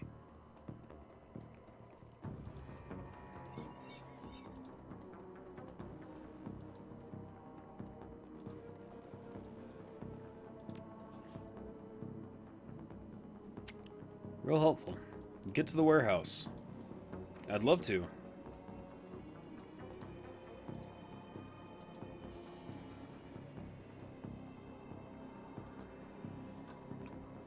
Huh.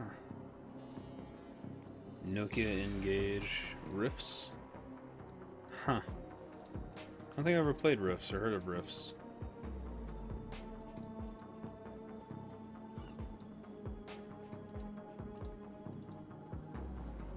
Why am I two different colors right now? What the hell happened to me? That's weird.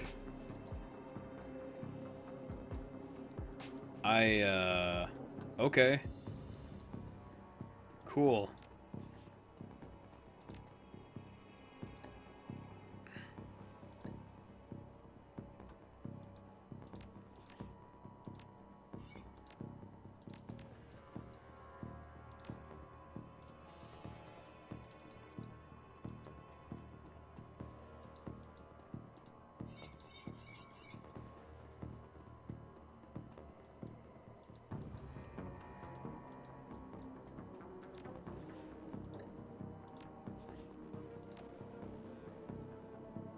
Well then.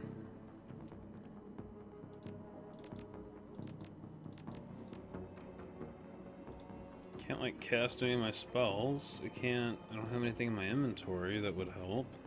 Except for a grenade. Huh. Gotta go. Alright, thanks Jay. I'll talk to you later, man. Have a good day. I am just straight up stuck in this area. And it's about to end the stream anyways, and I have no idea what to do here. Well, I think this is where we gotta end it. Weird. Okay. Well, thank you guys for hanging out today. Appreciate it a lot. It's been a lot of fun. I don't know what we're gonna do on Monday. Maybe we'll go back to Dark Souls and do our Drunken Dragon run. If you guys are following me on Twitter, maybe I'll put up a poll or something asking you guys what you want to do. I wouldn't mind taking it. Wait a second. Wait a second. I just saw this pop up. A little handy icon. Hey, that's mine.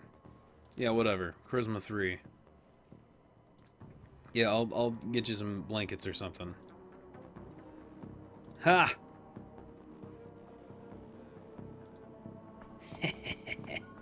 I got inside. That's where we can end it. Yeah, cool. We made it to the other side. Save. I can't save. That's weird. Okay. Yeah. We're calling it a day. Thank you guys for hanging out. Appreciate it very much. I will be back here on Monday at 10 a.m. These 10 a.m. streams are working out pretty well. I don't mind them. They're pretty good. So we just got to figure out what we're going to be doing next week. If you guys have any ideas, comment on something. I'll see it. Or throw some stuff into chat. Or shoot me a message somewhere on Twitter or Facebook or something. So, anyways, I will catch you guys on Monday. Have a good weekend. Go see Star Wars. Go see Star Wars. Go see Star Wars.